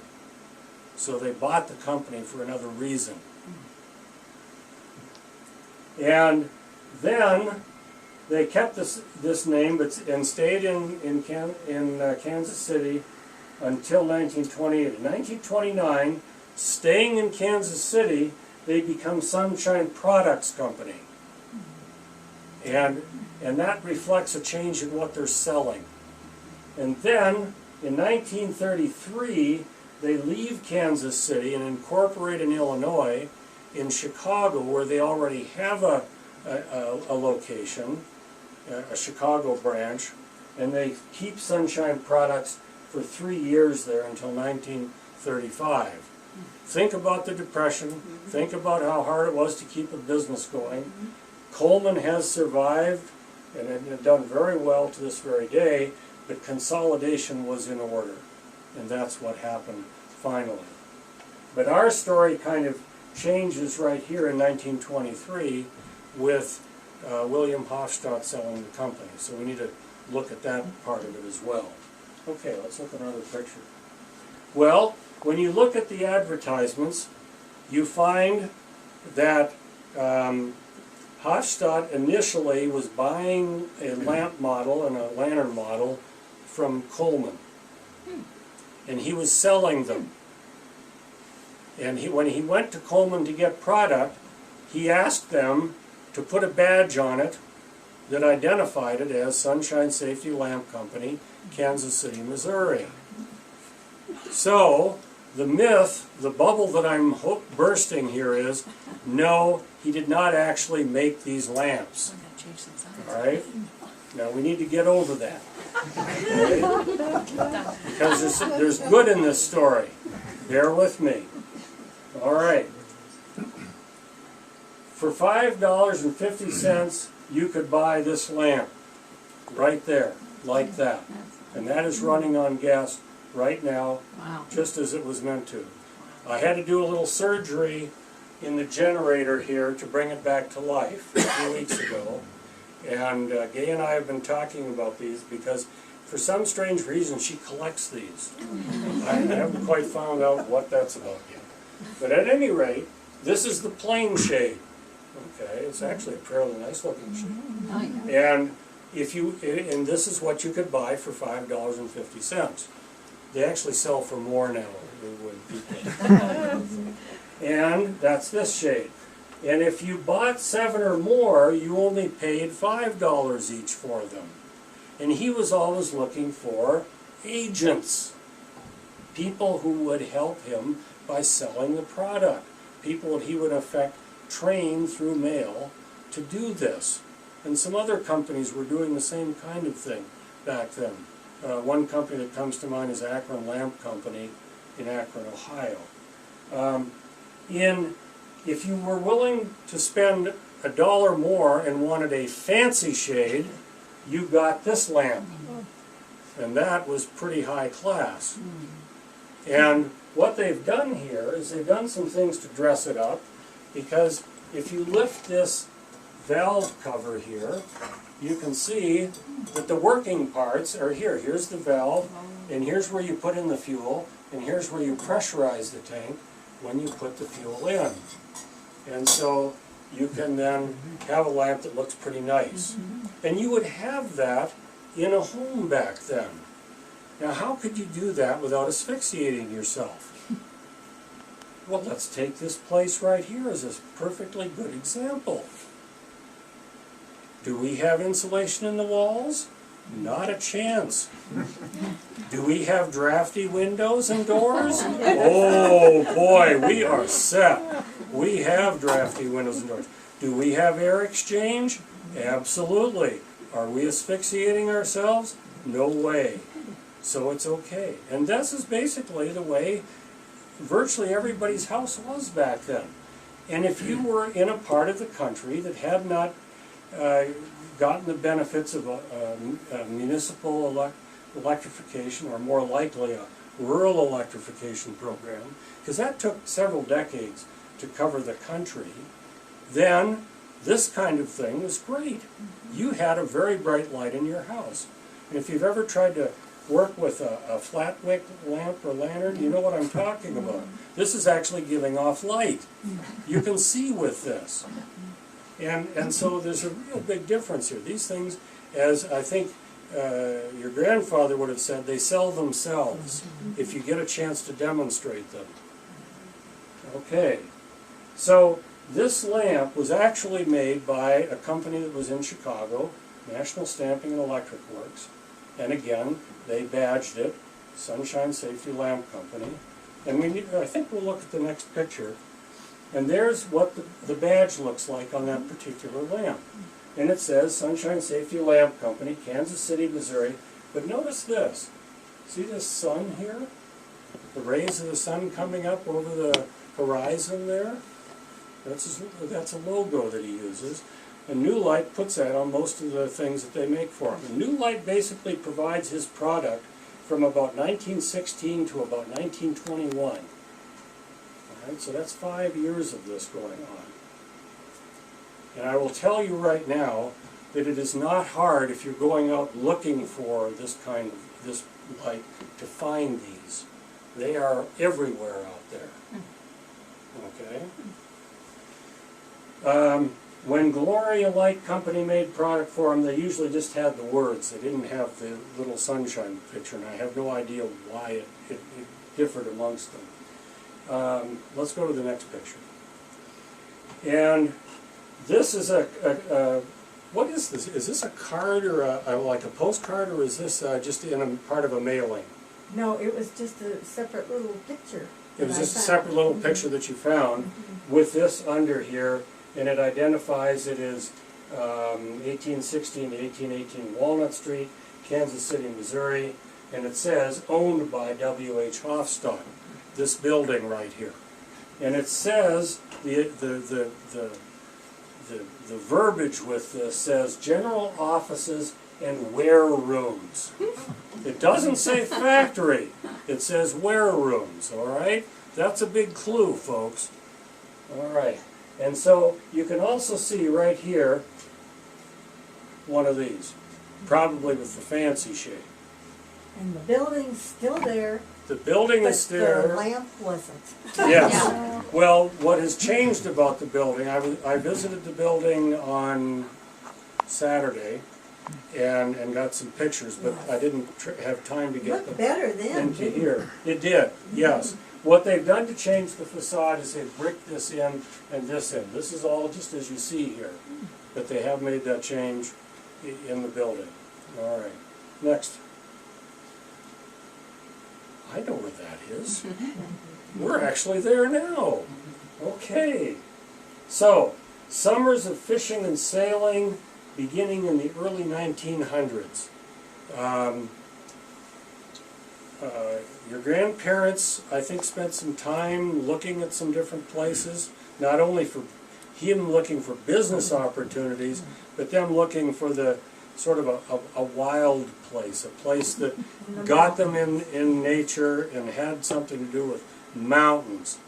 And if you've ever been around Kansas City, you're not going to meet all of those requirements right around Kansas City. All right? Yeah, it's true. So here we are, and they find Grand Lake.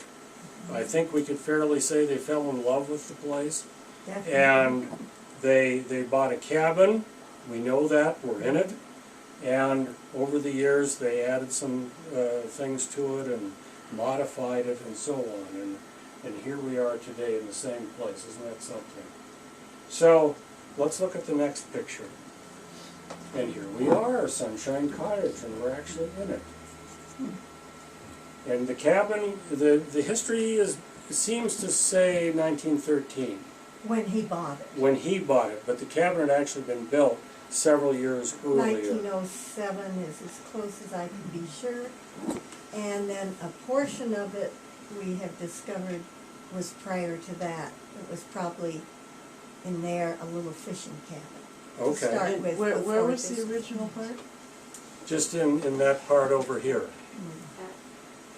Like in the Yeah. With the cookies Back on it. in.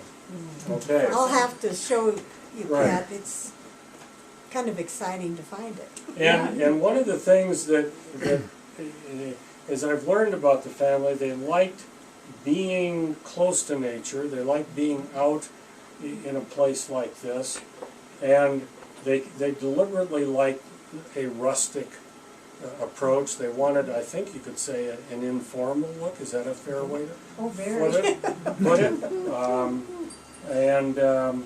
And since he was in the business of selling gasoline lighting, there was absolutely no reason to even consider electrification. I don't know when electrification came to Grand Lake. Does anybody know that? early 30s. 1935. Okay, so they wouldn't have even had that choice. They would have had oil lamps or something for those first couple of decades that they were here. And so he kept these lamps, and in fact, for the rest of his life. And he died in November of 1940. His widow changed it to electricity the next year. And it probably had something to do with him being I suspect, the keeper of the lamps. And she was not the keeper of the lamps. She could be the keeper of a light switch. Right. And you kind of have that in your home. You're the keeper of the lamps, right? Yes, actually my wife won't really touch them very much. Yeah. That sort of thing. Yes. Okay, let's look at another. Some more Sunshine Safety products. And these are Sunshine Safety pre-1923. And this was an arc lantern. It isn't, a collector would be able to tell you how this isn't actually a true arc lantern. That's an earlier technology with a very ornate Victorian-looking lamp. This dates to 1915 to 1917. New Light is the brand of National Stamping Electric Works, and this sold for $12. Basically what they were doing was taking a light that was fed by a fine brass tubing from a gas tank somewhere that was pressurized, and this would have been a boulevard light or a light out on a pole outside the home. It's a huge thing. It's this big around. And they were making it into a lantern.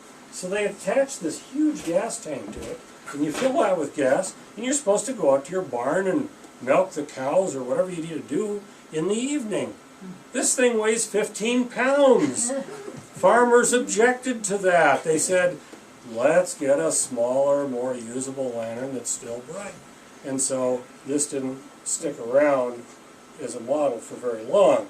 Unfortunately, the collectors today wish they'd made a lot of them because they'd have a chance of getting one. These things sell for hundreds of dollars when you find one. And this over here is another one, a different model, but that's a much more usable lantern. It's in the size range of the one that we have burning outside, hanging on the flower pot hook. Is that what we call that? Okay. These are called torch lighting. This part right here is a heavy tube of brass because it not only has to deliver the gas up to the top, but it has to support that heavy shade and all those parts. And so being a heavy tube, it requires a fair amount of heating. So what you would do, this is from a British lamp, but it gives you the idea. This is a torch, all right? And you dunk it in, or keep it in, denatured alcohol, all right? So this gets saturated, this absorbent material gets saturated with that, and then that will just clip right there. If you had the typical torch that would have been supplied with a Sunshine Safety, it would have been a simple fork on a wire, and you would have held it here, and it was had asbestos wrapped around it, and you would have dipped that in the alcohol, and then you just touch that to a match to that, and the alcohol burns for a minute or 2 minutes, as it does here with this British version, and that heat from that alcohol burning for 2 minutes is going to mean that that gets heated enough so that now if you open that valve that's under here, the light will come on. Right, you get the gas, and now it's heated enough to run. So it's called torch lighting, and it's a heavy tube. All right, and that would be the case with inside this lantern. There's a heavy tube, and there's a tip cleaner there, and so on. All right, let's go on. And as I studied and learned more about William Hoffstot, and I read the way that he sold his stuff, I realized I was not dealing with an ordinary salesman. He was a great salesman. He was an excellent salesman. And you read this copy in his sincerity, his belief in his product. He went to the other companies and he bought the stuff that was good quality. And that's what he sold. He didn't buy the junky stuff. And I can assure you, having rebuilt or tried to rebuild a number of lamps and lanterns that are from back in that period that were made by other companies, some of them really made some cheap junk. And he was not buying cheap junk. He was buying the good stuff. And he was selling that, and he stood behind his product. Let's go to the next picture. Okay, when the family moved from that Wyandotte address, they moved a little bit further south in Kansas City to this beautiful house in 1915, and they lived there really for the rest of their lives. And it's a stucco house, isn't it? Yeah, it is. It's very pretty, and the lower it drops away in the back, so you can walk out the basement level, and it's a very nice, very nice place. Next. And when I gave this talk at the library in the Missouri Valley Speakers Series last weekend, the woman who was the present occupant of that house came to the talk. So that was very neat. And so she was able to share some things about that as well. And so, Sunshine Safety. And I've said, you know, he sold an awful lot of these. They're out there now, today. And how did he do it? What was his model? Well, this is what I've gleaned from reading all of this stuff and reading. It was a mail order business. It reduced his overhead. It reduced his staff. We talk about reducing staff all the time these days, don't we? And it doesn't have a very good connotation. But if you're concerned about a small business surviving, one of the things you're obviously going to look at is how many employees do I need to do the thing that I'm setting out to do. Concentrate on one or two lamp and lantern models with few options. So for example, this was his main lamp, and it came with a plain shade and a fancy shade, and that was it. Sell quality products. I was just talking about that. Advertise for people around the country to sell the product. So when you read this stuff, the only way I can describe it is to say that he was a motivational salesman with Sunshine Safety products. Gay and I were talking earlier today about his looking in his advertising. He talks about wanting agents.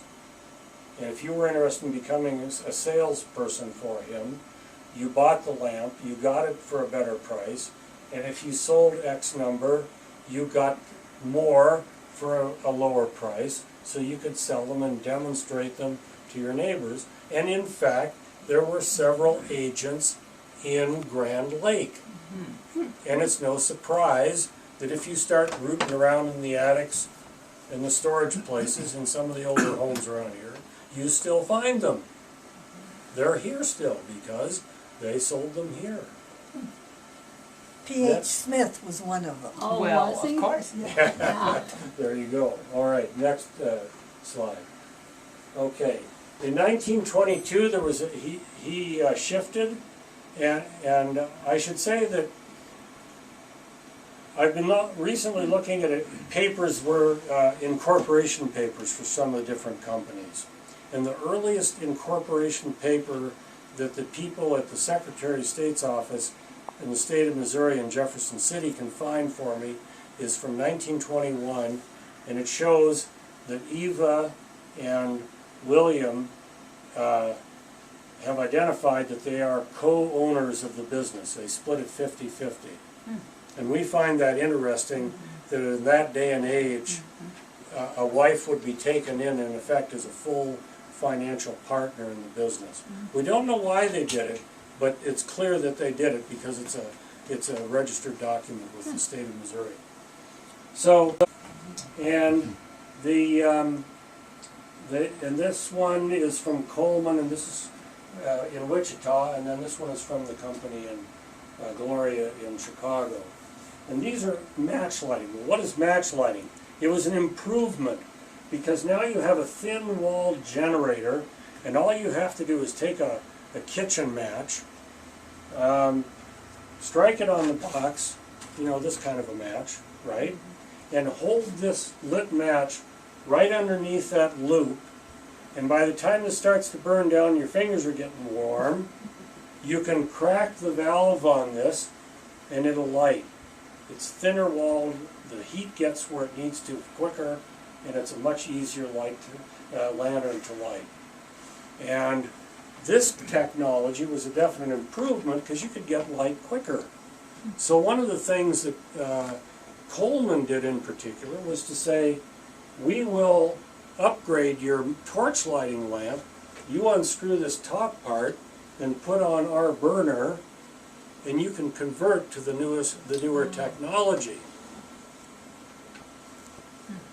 All right, and so match lighting, and this is 1922. Next.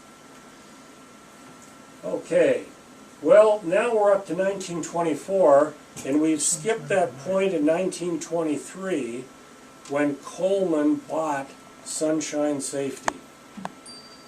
And this shows a year later, what was Coleman doing?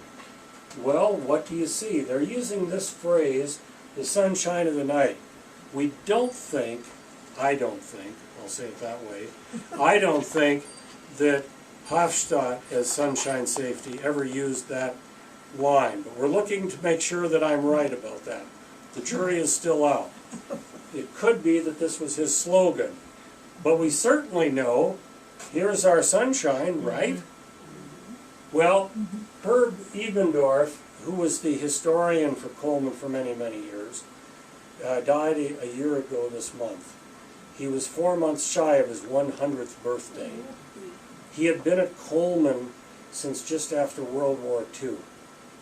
He knew the founder, W.C. Coleman. He knew everybody, the important early employees.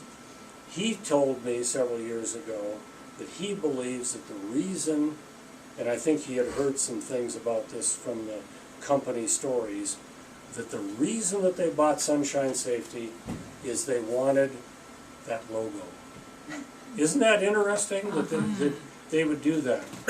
And the incorporation papers that I've seen recently show that when Coleman incorporated in Missouri in 1923, the capital was $75,000. And that's close to the value that William Hoffstot put on his company at the beginning of that year. It's a little bit less. You can go on the internet and you can find a website that does an inflation converter for you. And you can type in the year and the amount of money, and you can say, how much money would that be today? And that gives you an idea how much in dollars that we understand that sale was really for. And that number is $991,000. So if somebody offers you $991,000 for your mail order company that you've had for, what is it, 10 years? Since I missed that point. I said about the 1913, but we have some other evidence that shows that he was actually in business at the beginning of 1912. So 1912 to middle-ish of 1923, 12 and a half, 13 years, something like that. And he has gone to that kind of value. So Coleman got the logo, they got a location here, and I guess they got Fowler, who had been a superintendent in the latter years, with William at the helm as president. And one of the things we know from a couple of other purchases of companies that Coleman made is it looks like Coleman bought companies for some key employees. That happened with a Chicago company, very notably, a man who went on to do huge important things for Coleman before he retired in the 1960s. And that was actually several years earlier than when he purchased Sunshine Safety. He, Coleman. In this case, it's my considered opinion that he blew it. He missed the most important asset, and that was William Hoffstot. And I think you'll see why in the next couple of pictures. This is what Coleman now sells, because they own Sunshine Safety now. And this is very much the same lantern as their L327. If you're a collector person and you read down through all these little parts, particularly, oh yeah, I see what you mean, you know, and that's right. We don't need to get too excited about the details. But basically, it's a very similar. It's a very similar to a Coleman lantern. A little bit of change in the way the parts fit together, but it's essentially the same lantern. And it's easy in Wichita to change your assembly line to make things that do this for and market Sunshine Safety and sell it in Kansas City, and then make your other stuff off the same assembly line by changing out some tooling and cranking them out as Coleman quick lights for Coleman to sell with Coleman name on them. All right, next. Then, as I said, Coleman changed the name from Sunshine Products to Sunshine Products from Sunshine Safety. And that was from 27 to 32. And on this particular lantern, it's stamped on the air baffle, which is a part right down there in the middle of the inside of that globe area. Sunshine Products Company, Kansas City, Missouri, model F124. And it's very much still the same as that lantern in the last picture. Just a little bit of parts tweaking, no real big difference. By the way, these globes and the globe on the lantern out there are mica. Pyrex globes, which was a Corning product, date to about 1930. So before that, you couldn't just put ordinary glass there because the heat from the mantles would have broken it. The heat-resistant Pyrex glass is what you needed. But Pyrex glass was rather expensive. A globe in the 30s made of Pyrex cost $1. Your employees could make a globe with the steel frame panels out of mica sheets and go to all that complexity to make a mantle like this. That's what this one is here. And they could make that and you could sell it for 50 cents. Isn't that amazing? When you look at that and see all that detail, can you imagine the fabricating steps? And this was 50 cents. And so mica globes actually stuck around even when there was Pyrex with the Depression, certainly through the 30s, and actually there's some evidence, except for the military, which got glass, up until the mid-40s that they were still making some mica globes. Let's go to the next picture. So Sunshine Products, they're going along, they are Coleman by another name, and they do some things. They add an iron model to the lineup in 25, and a second model of iron by 1930, more lampshade choices by 1930. There are 4 lantern models by 1930. They obviously haven't read the guide on how to run a successful company, a la William Hoffstot. 2 heater models by 1930, and a third by 33 for stove models. You can see why they changed to Sunshine Products. They're no longer Sunshine Lamp. They're selling all kinds of things that are gas pressure appliances. Next. It's interesting, there are some Coleman documents that talk about how there were declining sales of Sunshine Safety products, and this was in particular in one memo in the Coleman archives from June 26. But in contrast to Sunshine Safety, Coleman, Akron Lamp Company were having good years. W.C. Coleman advocated an aggressive advertising program.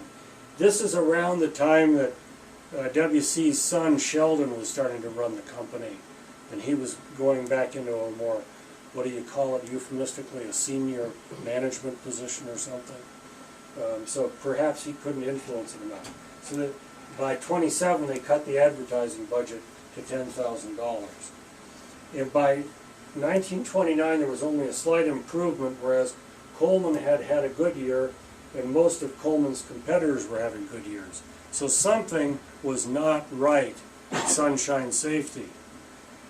And I figured out, and I'm guessing kind of on this, that William Hoffstot probably sold somewhere in the neighborhood of 240,000 lamps.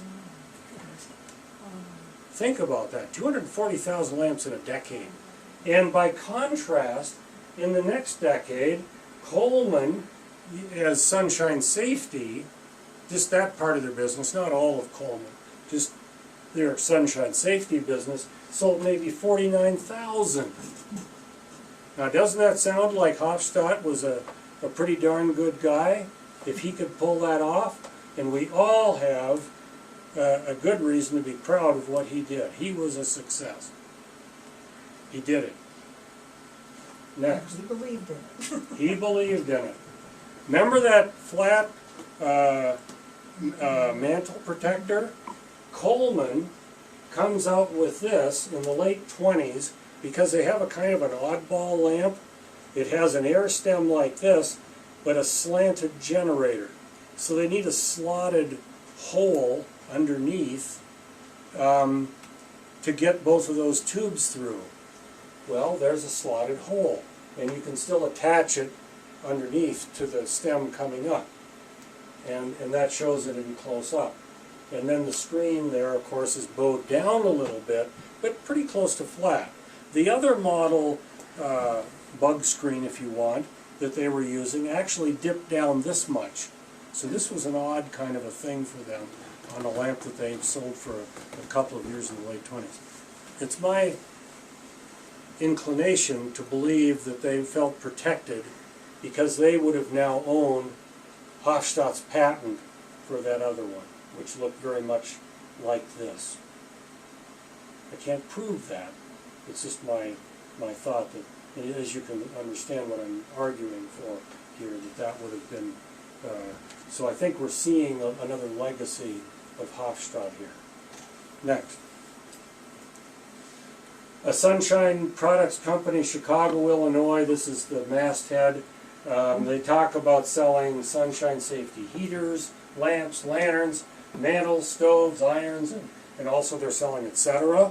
No idea what it, never saw it in the picture. And this company, you remember, is only around for a short time up in Chicago, where they already had a branch, and they've now closed in Kansas City. All right, next. This is a lamp that I have in my collection. It's model F105, 1933. We recognize that shade. And it's got an oddball valve that goes directly down into the tank, and it's called a carburetor valve. And I don't want to get caught up in explaining what they were doing there, but they were basically able to experiment with an unusual technology and not have their name on it. It was called a Sunshine Products lamp. It wasn't called a Coleman lamp. So if it went belly up or had a problem, Coleman's name isn't dragged into it. It's Sunshine Product, which is their wholly owned subsidiary, that gets the black eye. So it was a kind of a neat little way to do a little experiment. And in fact, the lamp could still be, those lamps can be persuaded, shall we say, to run. Next. Okay, well, we all know this, right? Our sportsman and naturalist. William Hoffstot would have been in his 50s, mid-50s, I think I figured out, in 1923. They bought his company. Perhaps he turned Coleman down if they offered him a job and wanted to keep him. I don't know. We don't have any information on that.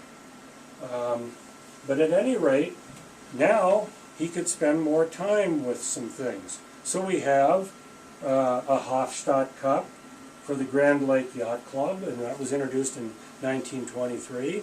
Coincidence? I think not. 1923 is when he sold his company. He had a couple of extra dollars. And he was an avid dry fly fisherman who willingly taught others.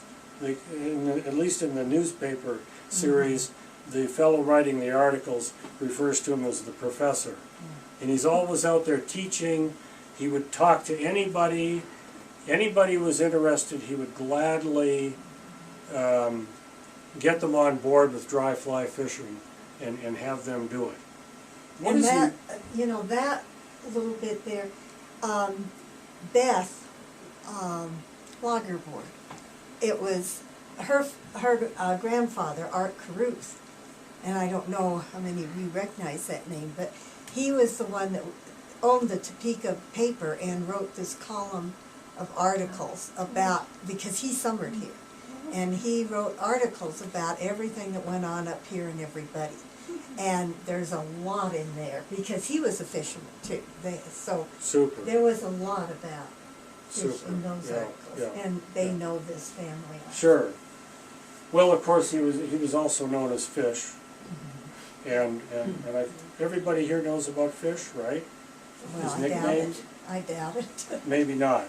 Well, it was My sister Joan. your sister Joan, when she was very young. He would come home with a day's catch. He would catch the limit very often, and he'd be coming up with the fish. And your your sister would say, "Fish, fish," and pretty soon, Fish wasn't with fins. Fish was the man carrying the things with the fins, and he loved it, and loved to be called that, and so it became his nickname. And So that he is, was Fish Hoffstot. yeah, that my sister's son is back in the corner, Steve. Hi, Steve. Good you're here. Thank you for coming. And he probably remembers that story, don't you? Yep, there he Yeah. is. Very good. And so I argue here, you know, let's face it, if he is doing all this promoting of fly fishing, he's not making money. What is he doing? He's selling. Exactly. He is always the salesman. So, let's see. He published circulars on how to attract wild birds and how to build a better bluebird house. He was interested in the environment. He was interested in what in that day would have been called conservation. He loved birds. He specifically loved bluebirds. And so he educated himself on it. He prepared some things to share with others, and then he would, and I've seen these short notes in the backs of the bird journals of the time, the professional journals, the ornithology journals, and he would say, for the price of a self-addressed stamped envelope, you send me, and I will send you which of those circulars you want, and you can build birdhouses and so on. And again, what is he doing? Selling. He's selling an idea. You can help with this, you can enjoy the birds, and so on. Okay, let's go on. And here he is at the house on 55th Street Terrace in the dining room, and he's got his birdhouses, and he's got his stack of mail, and by gosh, he's sending, in those self-addressed stamped envelopes, he's sending circulars all over the country. So he's kind of still working, isn't he? That's kind of neat. He's got himself something that he's enjoying doing in retirement, and I think everybody here knows what that's all about. I'm guessing you do, most of you. And he's hoping he's saving the bluebirds, because he was afraid they were becoming extinct due to the great population that was, you know, moving in. The human their population yes, that was taking over their territory. bluebird territory.